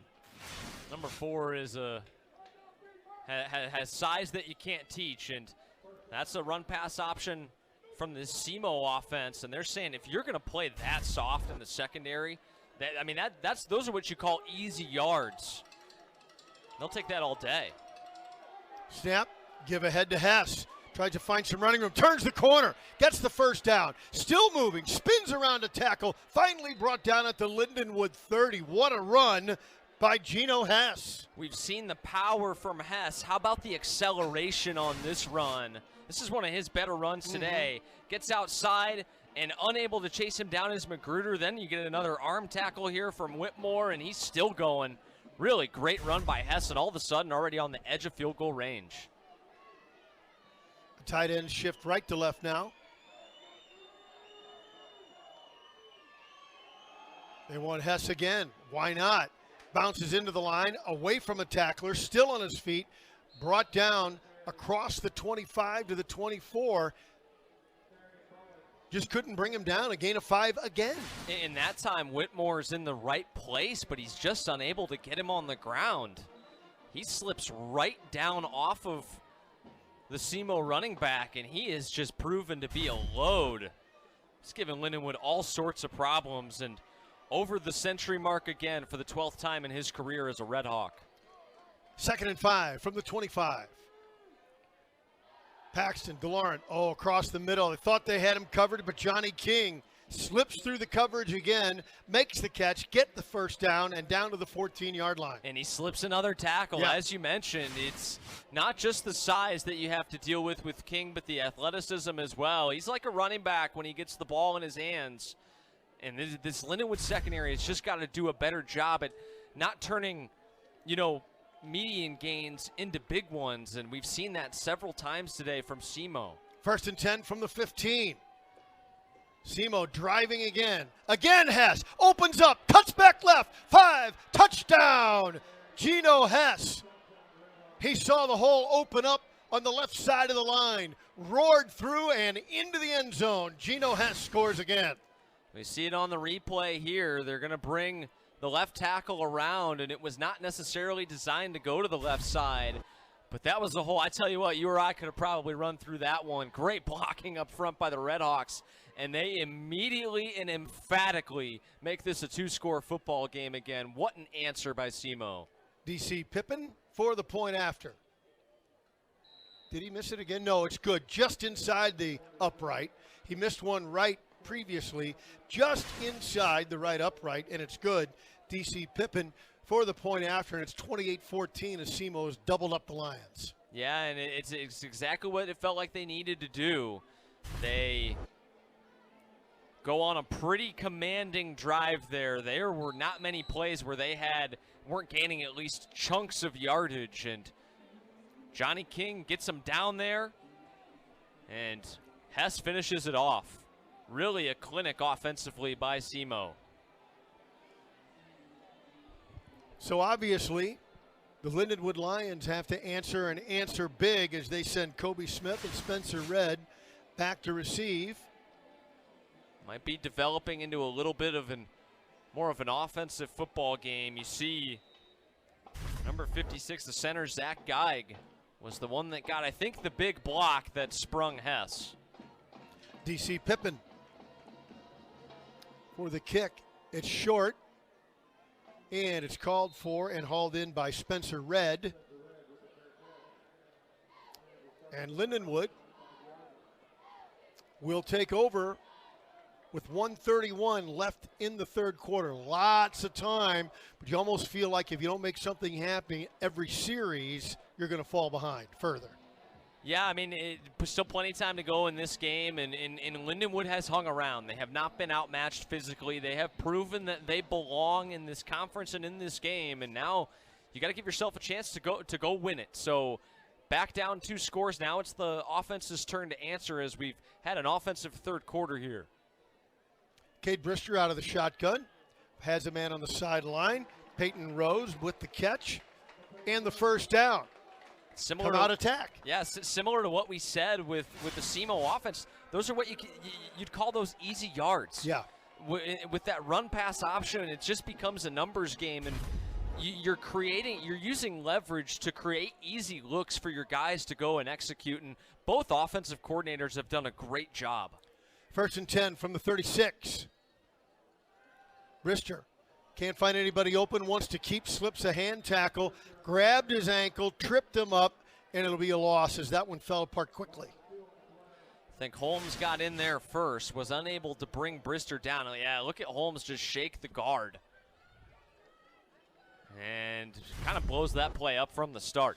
Well, with Tennessee Martin last week and what we're seeing this week, the size and strength of the line for the opposition on both sides of the football. It's a different breed for sure. Brister to throw. Sends one out to the right side. Has his man there. Caldwell with a catch and out of bounds. I think another challenge at this level of football, too, you're seeing some more exotic schemes for the line to have to deal with. That time they only bring 4, but they're dropping one of the edge defenders off and bringing an extra linebacker from off the line of scrimmage. So if your communication and your protection isn't set, you're going to have a hard time picking it up, and you're going to give up sacks. Let me correct that. That was Chase Landcrete with the catch, the big tight end out of Windsor, Colorado. 3rd and 5 as we wind down the third quarter of play. Well, the offense has picked up, and I expect it will continue as we go into the fourth quarter. 28-14, number 24 SEMO leads Lindenwood. We'll be back with the fourth quarter right after this. Let's look at the upcoming team schedules presented by the Kentucky State Police. They are hiring the next generation of troopers who will serve the Commonwealth. New troopers will earn $61,500 a year with guaranteed raises throughout their career. How do those schedules look? It's not getting any easier for the Lions. Central Arkansas coming up, Eastern Illinois, Murray State as they continue to run the gauntlet of the OVC. And for SEMO, they're into their conference schedule as well. Tennessee Tech, Northwestern State, and Eastern Kentucky coming up for them before they finish up with Tennessee State, Eastern Illinois, and Murray State. So Lindenwood, a couple more OVC games left to go. They'll get a reprieve and get to face a couple of old Conference Division II foes, but OVC coming up shortly. Big third down here. 3rd and 5. They had a lot of time to think about it during the break. Cade Brister drops. They bring everybody. He's got it complete. Spencer Red across and out of bounds. 1st down plus. Across the 50, but they're going to mark it at the 49. Not across the 50, but enough for the 1st down. A great job by Brister of knowing where his receiver's going to be. Red sits down in the soft spot of the zone right there on the sideline. Really tough to defend if you're SEMO to run out that quickly to get the hitch route that close to the sideline. Andrew Martin in the backfield with Cade Brister. He steps back, has time, throws across the middle. Caught, complete to the 30 and brought down to the 27-yard line. Kobe Smith out of Compton, California and San Diego State, and another big play. Wow, you talk about threading the needle. You're going to get to see this ball whiz through about 5 white jerseys. And Kobe Smith is yet able to make the play at the other end. That's trusting your receiver right there. That was a BB from Cade Brister. 1st and 10 from the 28. Lindenwood on the move. Plenty of time. Throwing for the end zone. Oh, there's going to be a flag, I believe, as the receiver was shoved down. And no, Peyton Rose was shoved down along the sideline, and they play on. Incomplete. Lawrence Johnson had the coverage. It'll be interesting to see if we get a second look and see if Rose lost his balance on his own or if he was sort of pushed down, as you mentioned. Hand fighting all the way, and tough to sort of determine it from that angle. It didn't look like much. He started it. No, he started it. Yeah, no, exactly. he didn't. Breaking up your kids in the playroom. The give to Martin. Oh, that was sniffed out, but he escapes the tackle across the 30, the 35 to the 20 and out of bounds. He's a tough kid, Bob, and he has absolutely answered the bell from the moment Robert Giamo was plagued with the injury. He should be tackled for a loss here, and he's able to escape the ankle tackle and get upfield and make this a 3rd and manageable when it really probably should have been about 3rd and 12 here. 3rd and 2 now. Right at the 20.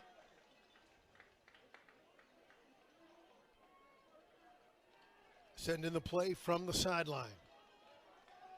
Cade Brister. Inside handoff, driving up the middle, across the 20 to the 15, and a 1st down for Lindenwood. Love the way Andrew Martin hits the hole. He is the aggressor when he gets rolling downhill. But what makes this possible is the pause at the mesh point with Brister and Martin on the read option. It holds that edge defender for just that extra split second that you need to create the space to get upfield and convert. 1st and 10 from the 15. Man in motion. Landcrete. Brister drops. Has time. Picked off! Picked off at the 5-yard line. Still on his feet. Is that Nalome? It looks like it's the linebacker. Oh, yeah, it is Norman. the linebacker. Bryce Norman had coverage and picked it off at the 5 just as Lindenwood was ready to score. Brister never saw Norman. Nope. He wanted the left side of the field at first, and then he came back to the right side of the formation and wanted the post route, and he never saw Norman leaking underneath, and a costly mistake by the 6th-year senior. Wow. 2 turnovers inside the red zone for Lindenwood. When they look back on this game, that'll be what they point to is that we've got to clean that up. DeLaurent now wants to use the clock and drive the ball. Moving forward, Hess, he breaks out, up the sideline, across midfield, cuts it back, 1 man to beat. 20, 10, 5, touchdown, Geno Hess. From the 17-yard line, he goes the length of the field, weaving and dodging and escaping and then turning on the afterburners. What an impressive run. We're going to count the missed tackles. First, Bolden 1, at the line of scrimmage. 2, they miss Whitmore. 3. Then the safety misses, and he's off to the races. The Lions still have a chance to corral him. 4, Muniz misses one. 5, 6. Whitmore again, and what a run. 83-yard rumble to the house for Hess, and an exclamation point immediately punishing the Lions for the turnover. And the kick is up and good, and I smell another Player of the Week award going to Mr. Hess. How about Geno Hess? Over the century mark shortly after halftime for the 12th time in his career, and that was a backbreaker there. 12:16 left. Lindenwood up against it now, trailing 35-14. This is the OVC on ESPN+. The Lindenwood Lions thinking upset of number 24 SEMO this afternoon at Hunter Stadium in St. Charles, but tough plays inside the red zone, Zach. This game's far from over, but it's a steep hill. Yeah, that'll absolutely be what you look back on in this game, but you know, credit SEMO as well. 14 absolutely. unanswered, or the second felt like Lindenwood was getting pretty close. They stepped on the gas. Great run by Hess there. That was special. Spencer Red goes right to left and then cuts it upfield across the 20 and brought down at the 25. Here come the Lions. And you're right, Bob. Not over yet, but you've got to have 7 on this drive. So we'll see if the Lions can get up off the mat one more time and try to put some stress on the Redhawks here, trying to earn their first win over the Lions in this historic birth of a rivalry. Justin Williams now in the backfield with Cade Brister. Trips right.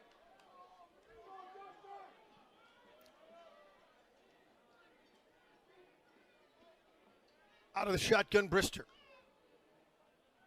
Across the middle, tough effort, and a good play by Lancrete to just get a hand on it in coverage. That was good. That was never going to work. Yeah, he had great protection there from the offensive line, but there's just nothing there. All 4 wide receivers were covered up by white jerseys, and I think it was Nalome that had the coverage of Chase there on the drag route. But really great job by the SEMO back end that has struggled at times in this game, quite frankly. 2nd and 10. The give ahead. Here comes Williams. Breaks a tackle and another. Cuts it outside. Trying to get him to fumble the ball, trying to pop it away, but he gets all the way out to the 50-yard line. And Justin Williams, terrific run. Yeah, and there's some burst, right? I've been really impressed with both Williams and Rhodes. I mean, the Lions are deep at the running back position. Nice change of pace, and this is a great run by Williams. Great blocking up front. I mean, he's not touched till he gets to the 40-yard line, and then fighting Johnson down the field as well. That was really nicely done. 1st and 10. Brister wants it all. Throws deep. Has Rose. Too far. Rose had his men beat by a step, but that would have had to have been a perfect throw. I like the throw by Brister. Yep. Let your quick wide receiver run underneath of it, but just a little too far. It almost looked like Rose, when he looked back for the football, lost a step somewhere, got a little off balance, and that's all it takes. 2nd and 10. Brister out to the flat for Williams. Up the left sideline. Got the first down. Still on his feet. Stumbles forward all the way to the 20. They're going to mark it at the 22, but what a catch and run by Williams. Lions are not done playing football, and this has been a fantastic start to this drive. They're going to have there's a coverage bust here. One of the linebackers was supposed to pick him up, and he did not get out there nearly in enough time, and that led to the big gain for Lindenwood. They're just going to leak him out of the backfield on a little wheel, and there was nobody in sight. 5'8" junior, the CBC cadet, making things happen. Brister rolls right, has a man across the middle, just a hair behind the intended receiver, Jeff Caldwell. Yeah, and you know, that's one where I think both parties share a little bit of the blame. Brister's got to put that out in front of his wide receiver, and if you're Caldwell, even if it's thrown a little behind you, but you get both hands on it, you'd like to see him come down with that one. So just a little bit off the mark in execution, both on the front and the back end of that play. Rose split wide to the right side. Spencer Red, slot right. Williams remains in the backfield. They swing it left, catch made, then dropped at the 15-yard line. And Dusty Avorka saw something up there because they actually brought Ty Leonard on a corner blitz.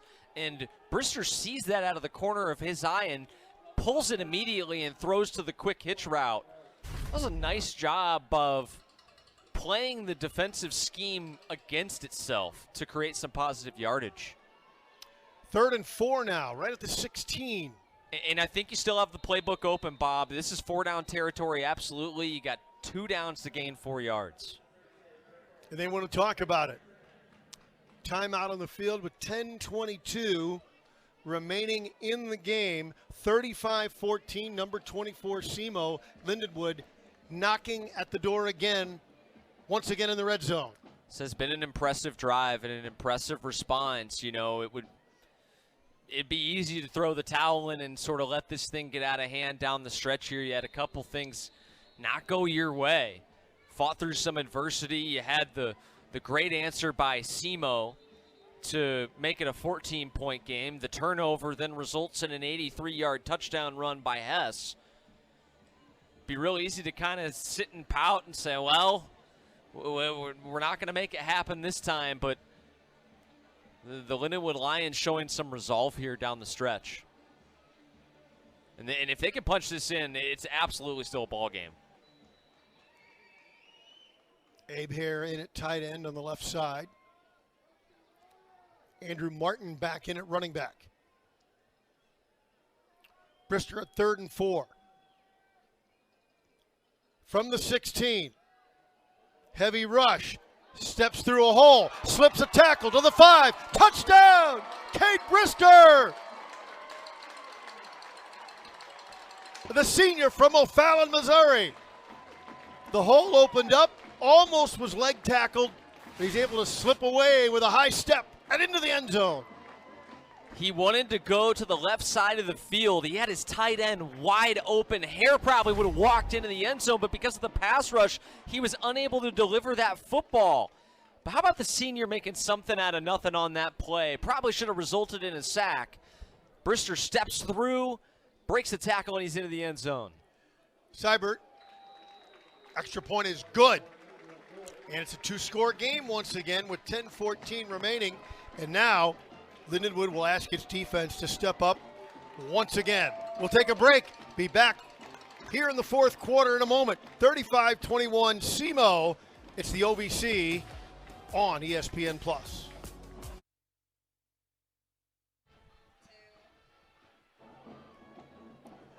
Once again, the Lindenwood Lions hanging in there against number 24, Simo. It's a 2-score game, 10-14 remaining here. And Zach Zook, the Lions are going to really lean heavy on the defense now to get them the ball back. Yeah, fantastic drive. 7 plays, 75 yards, and not a whole lot of time. They did a really nice job of answering the bell, and you're right. The defense is now going to have to make a play. Can they get a big turnover? Can they force Simo into a mistake or get the ball back for their offense very quickly? We saw they were up to the task when they needed to in the first half. 14-point game again. Seibert with the kickoff. Robbins lets it go through the end zone and out. Now, will Simo continue to stay on the up-tempo attack, or when you have a weapon, a great weapon, like Geno Hess, do you grind? I'd anticipate that they're going to run first, but they're just going to run their offense. They've been effective both with the run and the pass today. Simo's done a really nice job offensively. It hasn't been, a light the scoreboard up day for Paxton DeLaurent, but you look up and he's got 294 yards passing, a touchdown, 17 of 29, and then Hess has been the big story today. The give to Rucker, and he is stopped and dropped by Magruder. big hit and a loss of a yard for Chemensky Rucker. Nice step up on the play. Yeah, really nicely done. And that's kind of you need 3 of them, right? There's stop number 1. They've got the SEMO offense off schedule. Magruder from St. Louis County, the Rittner Husky. DeLaurent, he wants to throw on second down. Flushed out of the pocket, in trouble. Weaves back the other direction. Buys some time. Will he keep it? No, he wants to set up and throw, and it's caught. It's caught. Weideman on the sideline. The Lions did everything but stop the play. What a great job by DeLaurent. I mean, there's nothing there. Yeah, you got to make that play to try to keep him contained. Yep, he eluded Kobe McClendon, and then a terrific catch by Weideman. Now again, a big run from scrimmage by Rucker. Another first down. And a good job by Magruder to make a shoestring tackle, or he would have maybe hit his head on the goalpost on that play. He was into the open field, and there was nothing but green grass in front of him. Midfield here. SEMO trying to break the back of Lindenwood. DeLaurent. Give to Rucker. Up the middle. Found some space. Got a block. Breaks a tackle and brought down at the 43. Gain of 7. They are gashing this Lions front. Oh, beautiful hole. And Rucker is doing the job. Now Hess will come on for him, but I think that's where the leadership of Paxton DeLaurent and how poised he is under center for this offense. They were off schedule. He runs around, makes a play. They're right back on track, and now they're running around, making plays in the run game.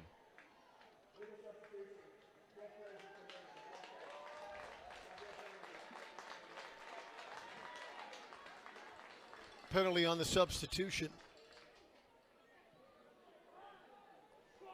So that'll help the Lions out, make it about 2nd and 8.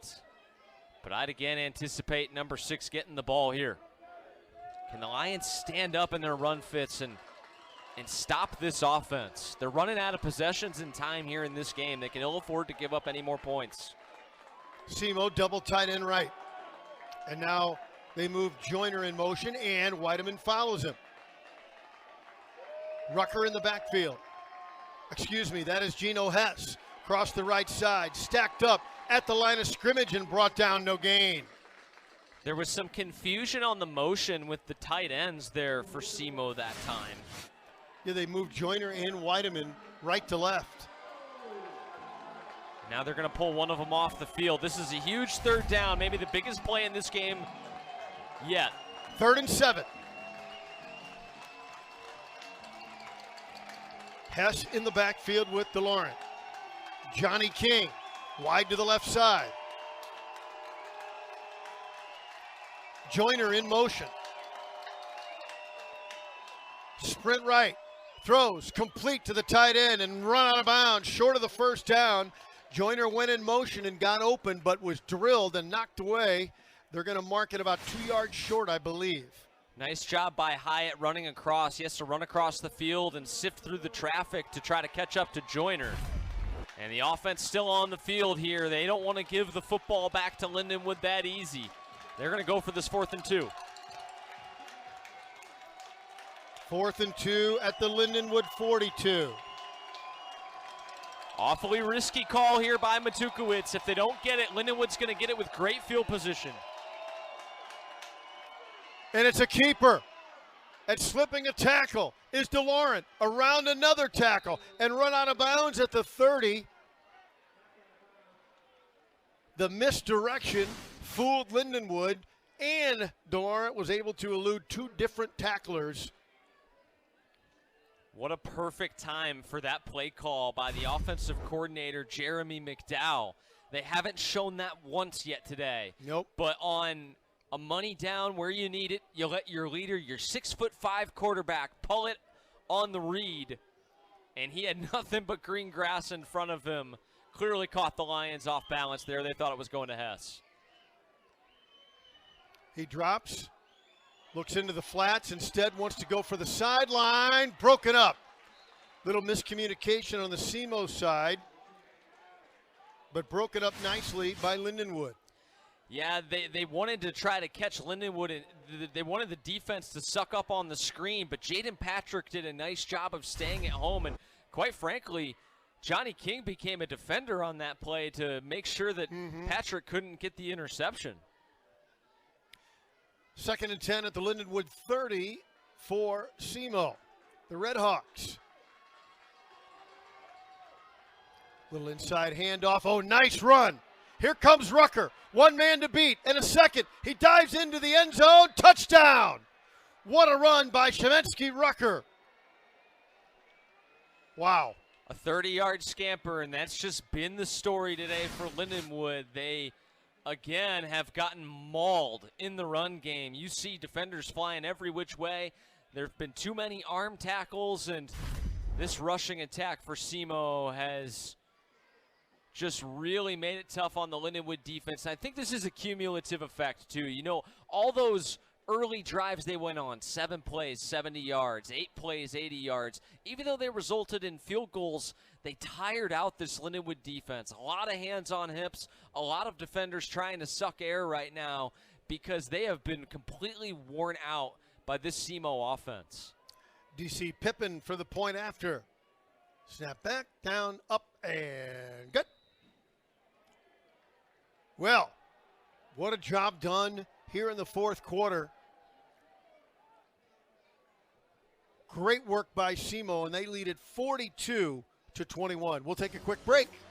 You're watching the OVC on ESPN+.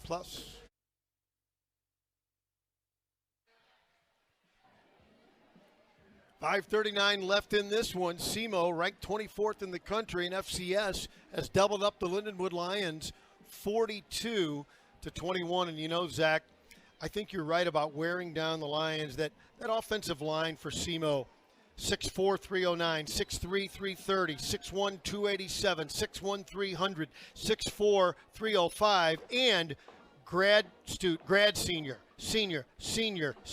one sophomore. Experience and size. Yeah, I think you make a great point. We've given the backs a lot of credit here this afternoon, and rightly so. But this offensive line, we probably haven't talked about them enough. The job they've done up front against a formidable Lions front four that we've seen have an impact this season. They've got good players up front themselves. Tavian Weary, Moses Ale. They have totally moved them around and created some of these big runs that we've seen today.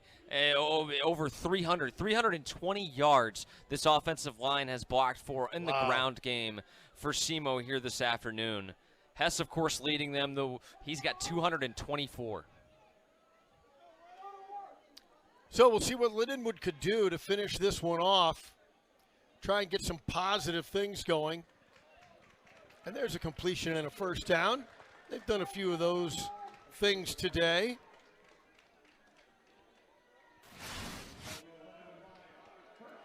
Lindenwood has really seemed to find its stride offensively here in the second half. It really felt like it was tough for them in the first half, but they've found something against this defense here. Landcrete catches it. And then on the first down again, Andrew Martin with a catch and a dive. He grabs a first down all the way out to the 50. And this a couple nice plays. Yeah, and in this 4th quarter especially, Lindenwood's been moving the ball fairly effortlessly. The problem has been they've been unable to get a stop. Martin again in the backfield. Now heavy pressure. Steps up, in trouble. Flips to the middle for Martin. Martin has some open space to the 40, the 35. Leaps and dives over the defender to the 30-yard line. Andrew Martin. A lot of times when that back leaks out, he's initially pass protecting and then he leaks out, and so the defense doesn't account for him, and that's why you see all the space there that Martin has to run to. 3 plays, 3 first downs. Dropping. Brister wants the end zone, has a man, and touchdown! Jalen Bethany! What a catch! What a throw! Touchdown, Lindenwood! Great route by Bethany. He's able to create separation and get on top of the cornerback here.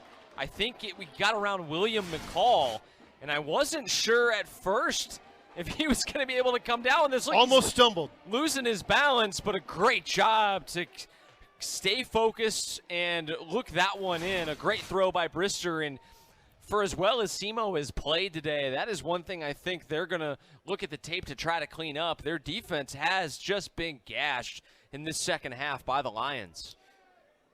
Was that 3 first downs and a touchdown in 4 plays? Yeah, it Wow. was.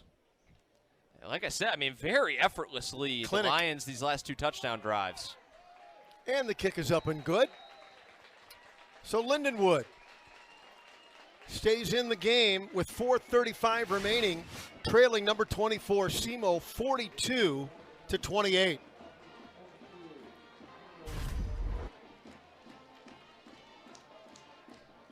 Well, and they are running out of time, but it is college football after all, right? You never know. Get a quick turnover, a quick stop. Put it in the end zone, cover an onside kick. I mean, we've seen it happen time and time again. The thing you love about the Lindenwood Lions against a formidable opponent is their willingness not to just kind of give in and concede. Keep playing, keep making plays, stay in the game, and that's what they've done. Yeah, they have not gone into the tank. I mean, if there's one thing you can say about this Lions team, it's been they have answered the call in terms of the toughness that this conference brings with respect to what they're used to. And you wonder so Simo's got everybody up, potentially anticipating the onside kick right here, right now. So let's see how the Lions want to play it. And there's the onside kick. It goes the requisite yardage, and Lindenwood had a chance and overran the tumbling, bouncing ball. Munoz was there. It almost worked to perfection, Zach Zook. It was there. They got the bounce they needed. And it went right off the hands of Vic, and it's Wesley Hines that was unable to come up with it. Now, you can't advance it even if you do catch it, but I mean, shoot, if that was allowed, he could have scored. But unable to recover it in bounds, and that obviously hurts. But that's one to keep an eye on later in the season. Absolutely. And the kickers work on that every day. Yep. Every single day. So you can still get a quick 3 and out here. The saving grace is it did roll very far, to the point where they're going to accept the penalty here.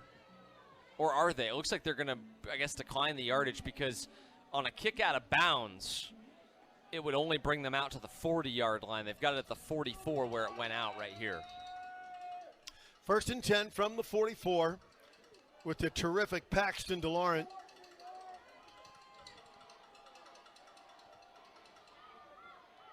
He gives to Hines into the line, or Hess, excuse me. Hess into the line, stacked up after a gain of a couple. And DeLaurent and Simo, they know the clock is their friend. Absolutely. They're going to be conservative on this drive.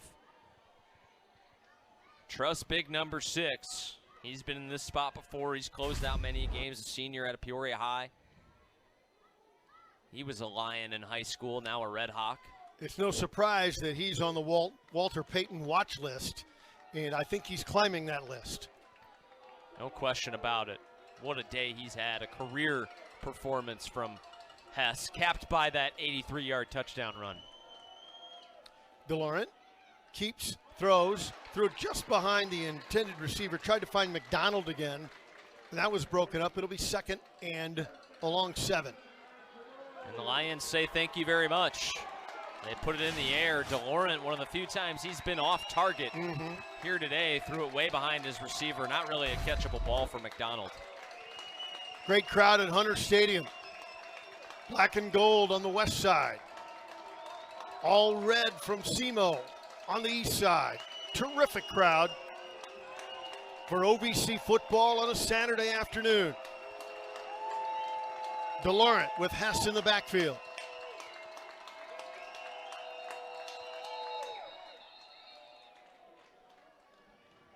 We're going to send McDonald in motion, and then we get a timeout. think the play clock was running down, and oh boy, he's getting an earful from Coach Matukowicz on the sideline there. He is unhappy.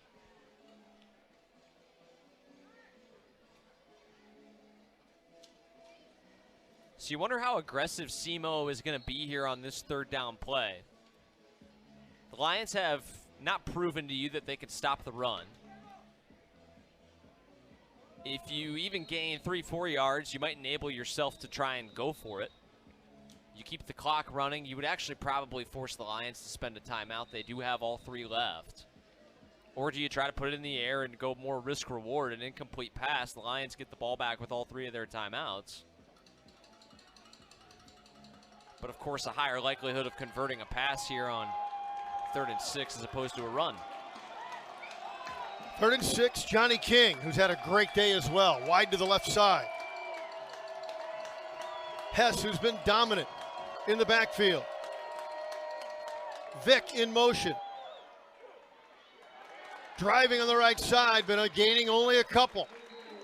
It'll be 4th and 5.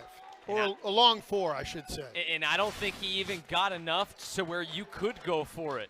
Whitmore's had a tough day at times trying to take down these Redhawks running backs, but that time he did an exceptional job of running sideline to sideline, bodying up Hess and driving him backwards. That's a great play from the young linebacker. Just a freshman out of Indianapolis and having to grow up kind of on the fly. That was a really nice play there. Building blocks for him. 3:41 left. 4th and 4 from the 50. Lions burning the timeout. It looks like the Redhawks are going to kick it back to them. So you never know if Red has some space. We have certainly seen his ability in the return game. And honestly, if I was SEMO, I don't think I'd give him a chance to run one back.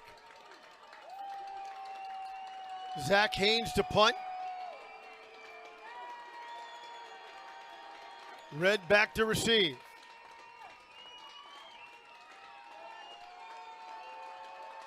Lindenwood fans making noise. The kick is high and end over end. Caught at the 15 and then immediately thrown back to the 10-yard line is Red, Spencer Red. And Lindenwood will take over, down by 2 scores with 3:35 remaining. How about the long snapper, Jensen Walker, getting down there and making a play? They tried it. Lindenwood tried to set up the return. They did not go after that punt, but they were unable to block the Redhawks. And so credit Spencer. He did not call for the fair catch. He was going to try it, but Redhawks up to the challenge, and poor starting field position for the Lions. They've got a long way to go and a short time to get there. They'll mark it at the 12. 1st and 10. Cade Brister sets up to throw. Pumps once. Still looking. Wants to go to the near sideline. No flag as they were trying to get to Kobe Smith. I think both the defender on the play and Smith were battling each other, Ty Hodges.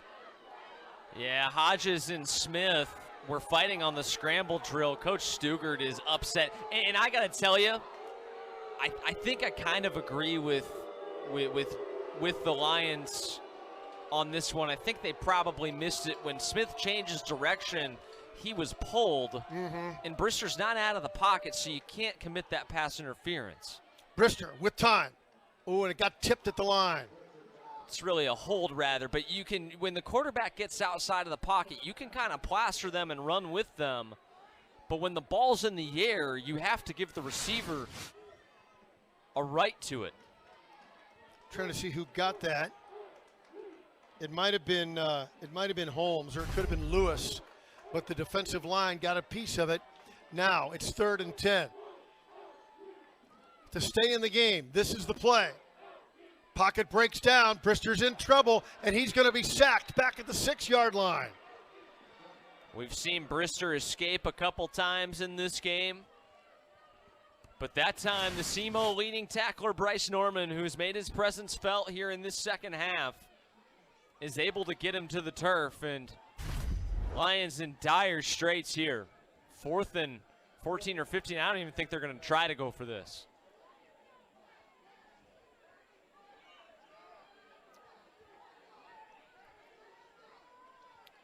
Riley Ripper. He's got a huge leg, by the way. Will look to drive the ball. He's at the back of the end zone. Low snap. Kick is away. Line drive. Didn't get what he wanted on that one. Takes a slight Lindenwood bounce and rolls out at the Lindenwood 46-yard line with 2:30 remaining. That's what happens when you get compressed towards that goal line. You can't take the full, 15 yards back, and it really does affect the punt. I think it's one of the more underrated parts of special teams. When you get backed up there, it really affects the distance that you can put on that kick. And so, great starting field position for SEMO. They can run this clock out here with a first down, maybe 2.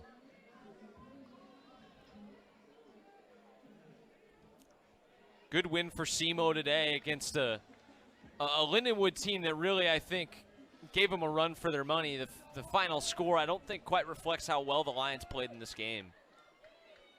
2:30 left. Agbana, the backup QB out there. Handoff ahead. Gain of 5. Agbana from Marietta, Georgia. 6'2 senior. He's got some size to him as well. They had given that to Hess. Gain of 5. So his yardage total continues to climb. And the clock is running. 2 minutes left. CJ Agbana.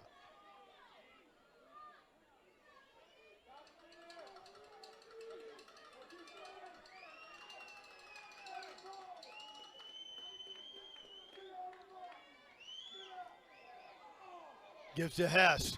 Stutter steps, breaks through the line, on the run, 20, 10, 5, touchdown! He's done it again. Geno Hess. My goodness, is he fun to watch. This kid is incredible, Bob. I mean, what a treat for us to just be up here in the booth and watch him. Whitmore again. When he gets older, has a little bit more experience, he's going to make that tackle, but man, you're looking at, a linebacker in his second OVC game and a guy in Geno Hess that's been over the century mark 12 times, and he's having a career day. Over 250 yards rushing for Hess. And they called it back. Mark him down at the 1. Wow, I thought he was in pretty easily. I thought easily as well. And I think they're down to talk about it. Maybe we'll get a chance to look at that again, and if we do, we'll see maybe what the officials saw. Great block downfield by the tight end. I mean, he kicked the pylon. Yeah, that's a touchdown. So whether or not they give it to him is yet to be determined. From that angle, it certainly looked like it. Yeah, I mean, unless that left foot had stepped out as it kicked it, perhaps. Sure, but yeah, I don't know how you're out of bounds if you kick the pylon from the inside portion of it. Let's watch his left foot.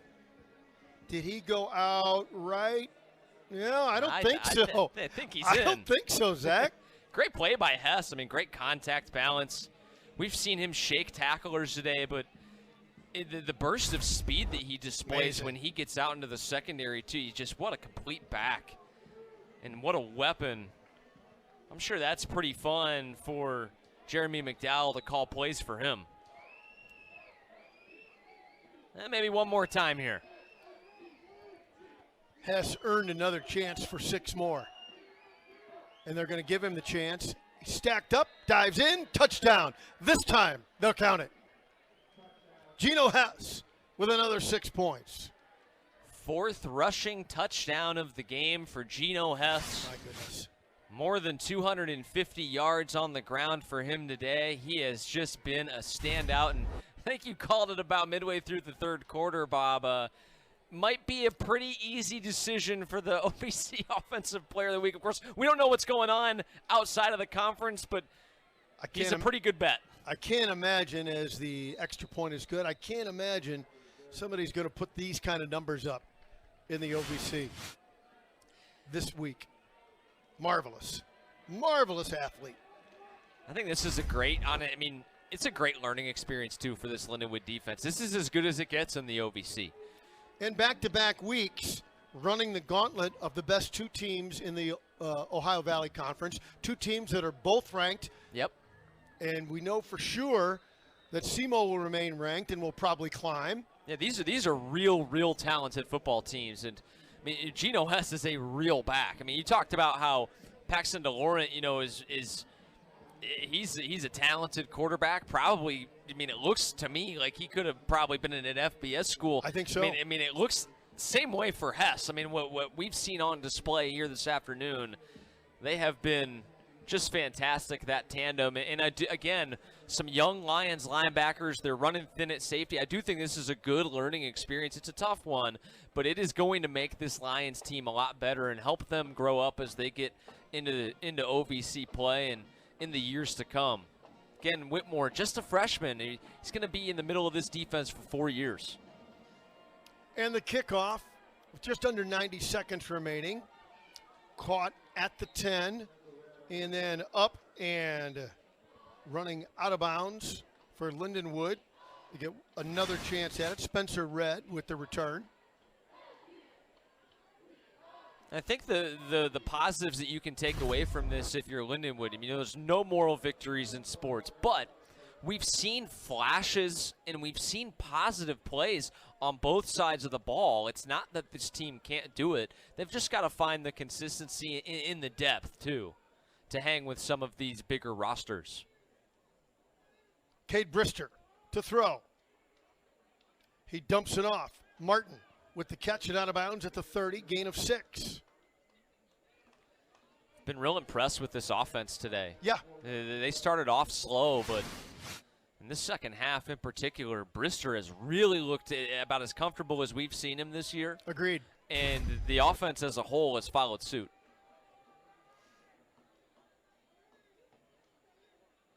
Cade steps up.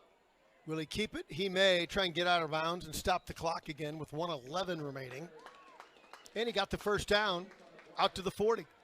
I'm sorry, he steps out at about the 36, they're going to mark it. Cade with the QBR over 140 at 142. He's thrown for 300 yards even in this game. My goodness. See if he can add to that right here. Pumps, has time, nobody's open, spins out of traffic. Brister will keep and goes down with a gain of about 4. Great coverage by the defensive backs of SEMO. And I know the receivers are getting tired. When you get into this pass-only offense, they're running so many routes, but they've got to do a better job of moving around when their quarterback gets outside the pocket. Heavy pressure now. He dumps it off to Martin again. Gets the first down, trying to get out of bounds, and he did. 34 seconds left. Heady play from a smart player. And a flag in the defensive backfield.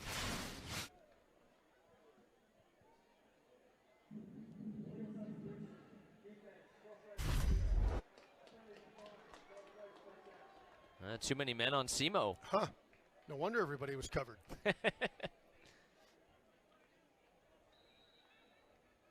So it'll go to 1st and 10. Still in Lindenwood territory.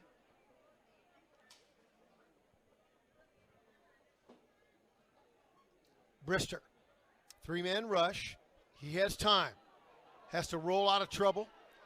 Still looking across the middle. Throws it short. He was trying to keep it low to keep the defender away from Jeff Caldwell, but it was too low. And we'll do it again, 2nd and 10 from the 48. Yeah, the Redhawks have only been sending 3 on the rush, which means they're dropping 8. And so there's just not very many windows to throw the football to, which is why you've seen, it's like 10 seconds per play because Brister's had to run around to wait for a receiver to come open. 23 seconds remaining. Brister Looking across the middle. Caldwell, did he make the catch? Yes. Nice play, Jeff Caldwell, the freshman out of Louisville. Like that pass in rhythm that time. He's one of those big receivers as he gets experience at 6'4", can really be a boon to the passing game. Stepping up and out of traffic, they fired ahead to Martin, tackled from behind at the 20 across to about the 18. That might be it. And the clock hit 0, so Lindenwood driving again, but it falls short for the Lions, 49-28, the final score. Again, 2 ranked teams out of the Ohio Valley, back-to-back weeks. It's not easy, is it? Welcome to the Ohio Valley Conference. We'll take a break and come back with our post-game activities in a moment. Number 24, SEMO wins at 49-28, and we'll be back with more. This is the OVC on ESPN+.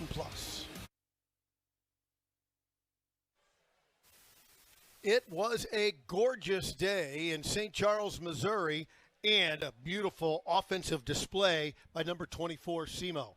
Yeah, they were fantastic, and take nothing away from them. The Lions made some mistakes in this game, but SEMO went out and took it, and they punished the Lions for making those mistakes. Paxton DeLaurent finished with over 300 yards, and of course we've talked about the performance of this rushing attack led by Geno Hess. He finished with 276 on the ground in 4 rushing touchdowns, and then we talked a lot about Johnny King in the first half of this game. He was every bit that the Lions could handle and then some, over the century mark in receiving for him. So credit SEMO, they were fantastic today. And, you know, we haven't intentionally kind of belabored the fact that Lindenwood is a first-year FCS team. They've come up from Division II and jump right into the Ohio Valley Conference, an established conference with established programs like Tennessee Martin and Southeast Missouri State, programs that have earned it. They're both ranked, but so you want to be Division I? Yeah, absolutely. But Jed Stugart knew this, and he knew this is what it takes to play at this level, and it's a great learning experience. And I think what the Lions learned, they can compete. Now, competing is one thing. Finding ways to win, not shooting yourself in the foot, that's the next step. Yeah, and I think you said the word there, partner, competing. They've acquitted themselves, I think, pretty well against the class of the OVC. In both the UT Martin game and today, it's not as though they just got blown out of the chute 50-0. They were competitive in both contests and got worn down as the game went on. But that's something that they're going to learn from. They're going to grow from that. And you're going to see even over the course of this season, here on October 1st, as we get deeper into the college football season, they're going to get better, and you're going to see the strides that they make as they adjust and get used to the physicality and the talent level that the OVC has. Jed Stugart is walking over to our sideline man, Ethan Hannaford, and he's ready now. Ethan and Coach, take it away.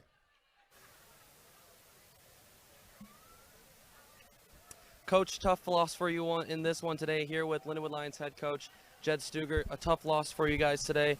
Overall, we talked about the thoughts on the first half and how there was a lot of self-inflicted mistakes. What were your thoughts on the second half in response? How do you think your guys came out today? Well, it's the same as the first half. I mean, I think we can see we have elements of the game where we can play. There's no reason why we can't play with teams like this, but we're making our own mistakes. We're missing tackles. We're missing assignments. You know, that's got to start with me at the top. And you know, we got to clean some stuff up. We got to emphasize some of those things because against good football teams, you know, you can't afford to make those type of mistakes. I'm proud of our fight. There's no doubt this team never quits. They're going to keep grinding. And we kept answering and we kept fighting and we kept clawing our way back. But, you know, at some point we got to stop putting ourselves and digging ourselves in those holes. And we got better from last week to this week. We're going to get better next week. And we're going to keep grinding until we squeak out a victory. And we're not going to quit until we do it. Coach, thanks so much. Best of luck to you next week. Back to you guys in the booth. Thank you very much, Coach. And so, for Zach Zook and our sideline reporter, Ethan Hannaford, I'm Bob Ramsey saying so long from Hunter Stadium in St. Charles, Missouri, where the final score is number 24, SEMO 49, Lindenwood 28. All games airing on the ESPN networks are streaming live and archived on the ESPN app. This has been a presentation of ESPN.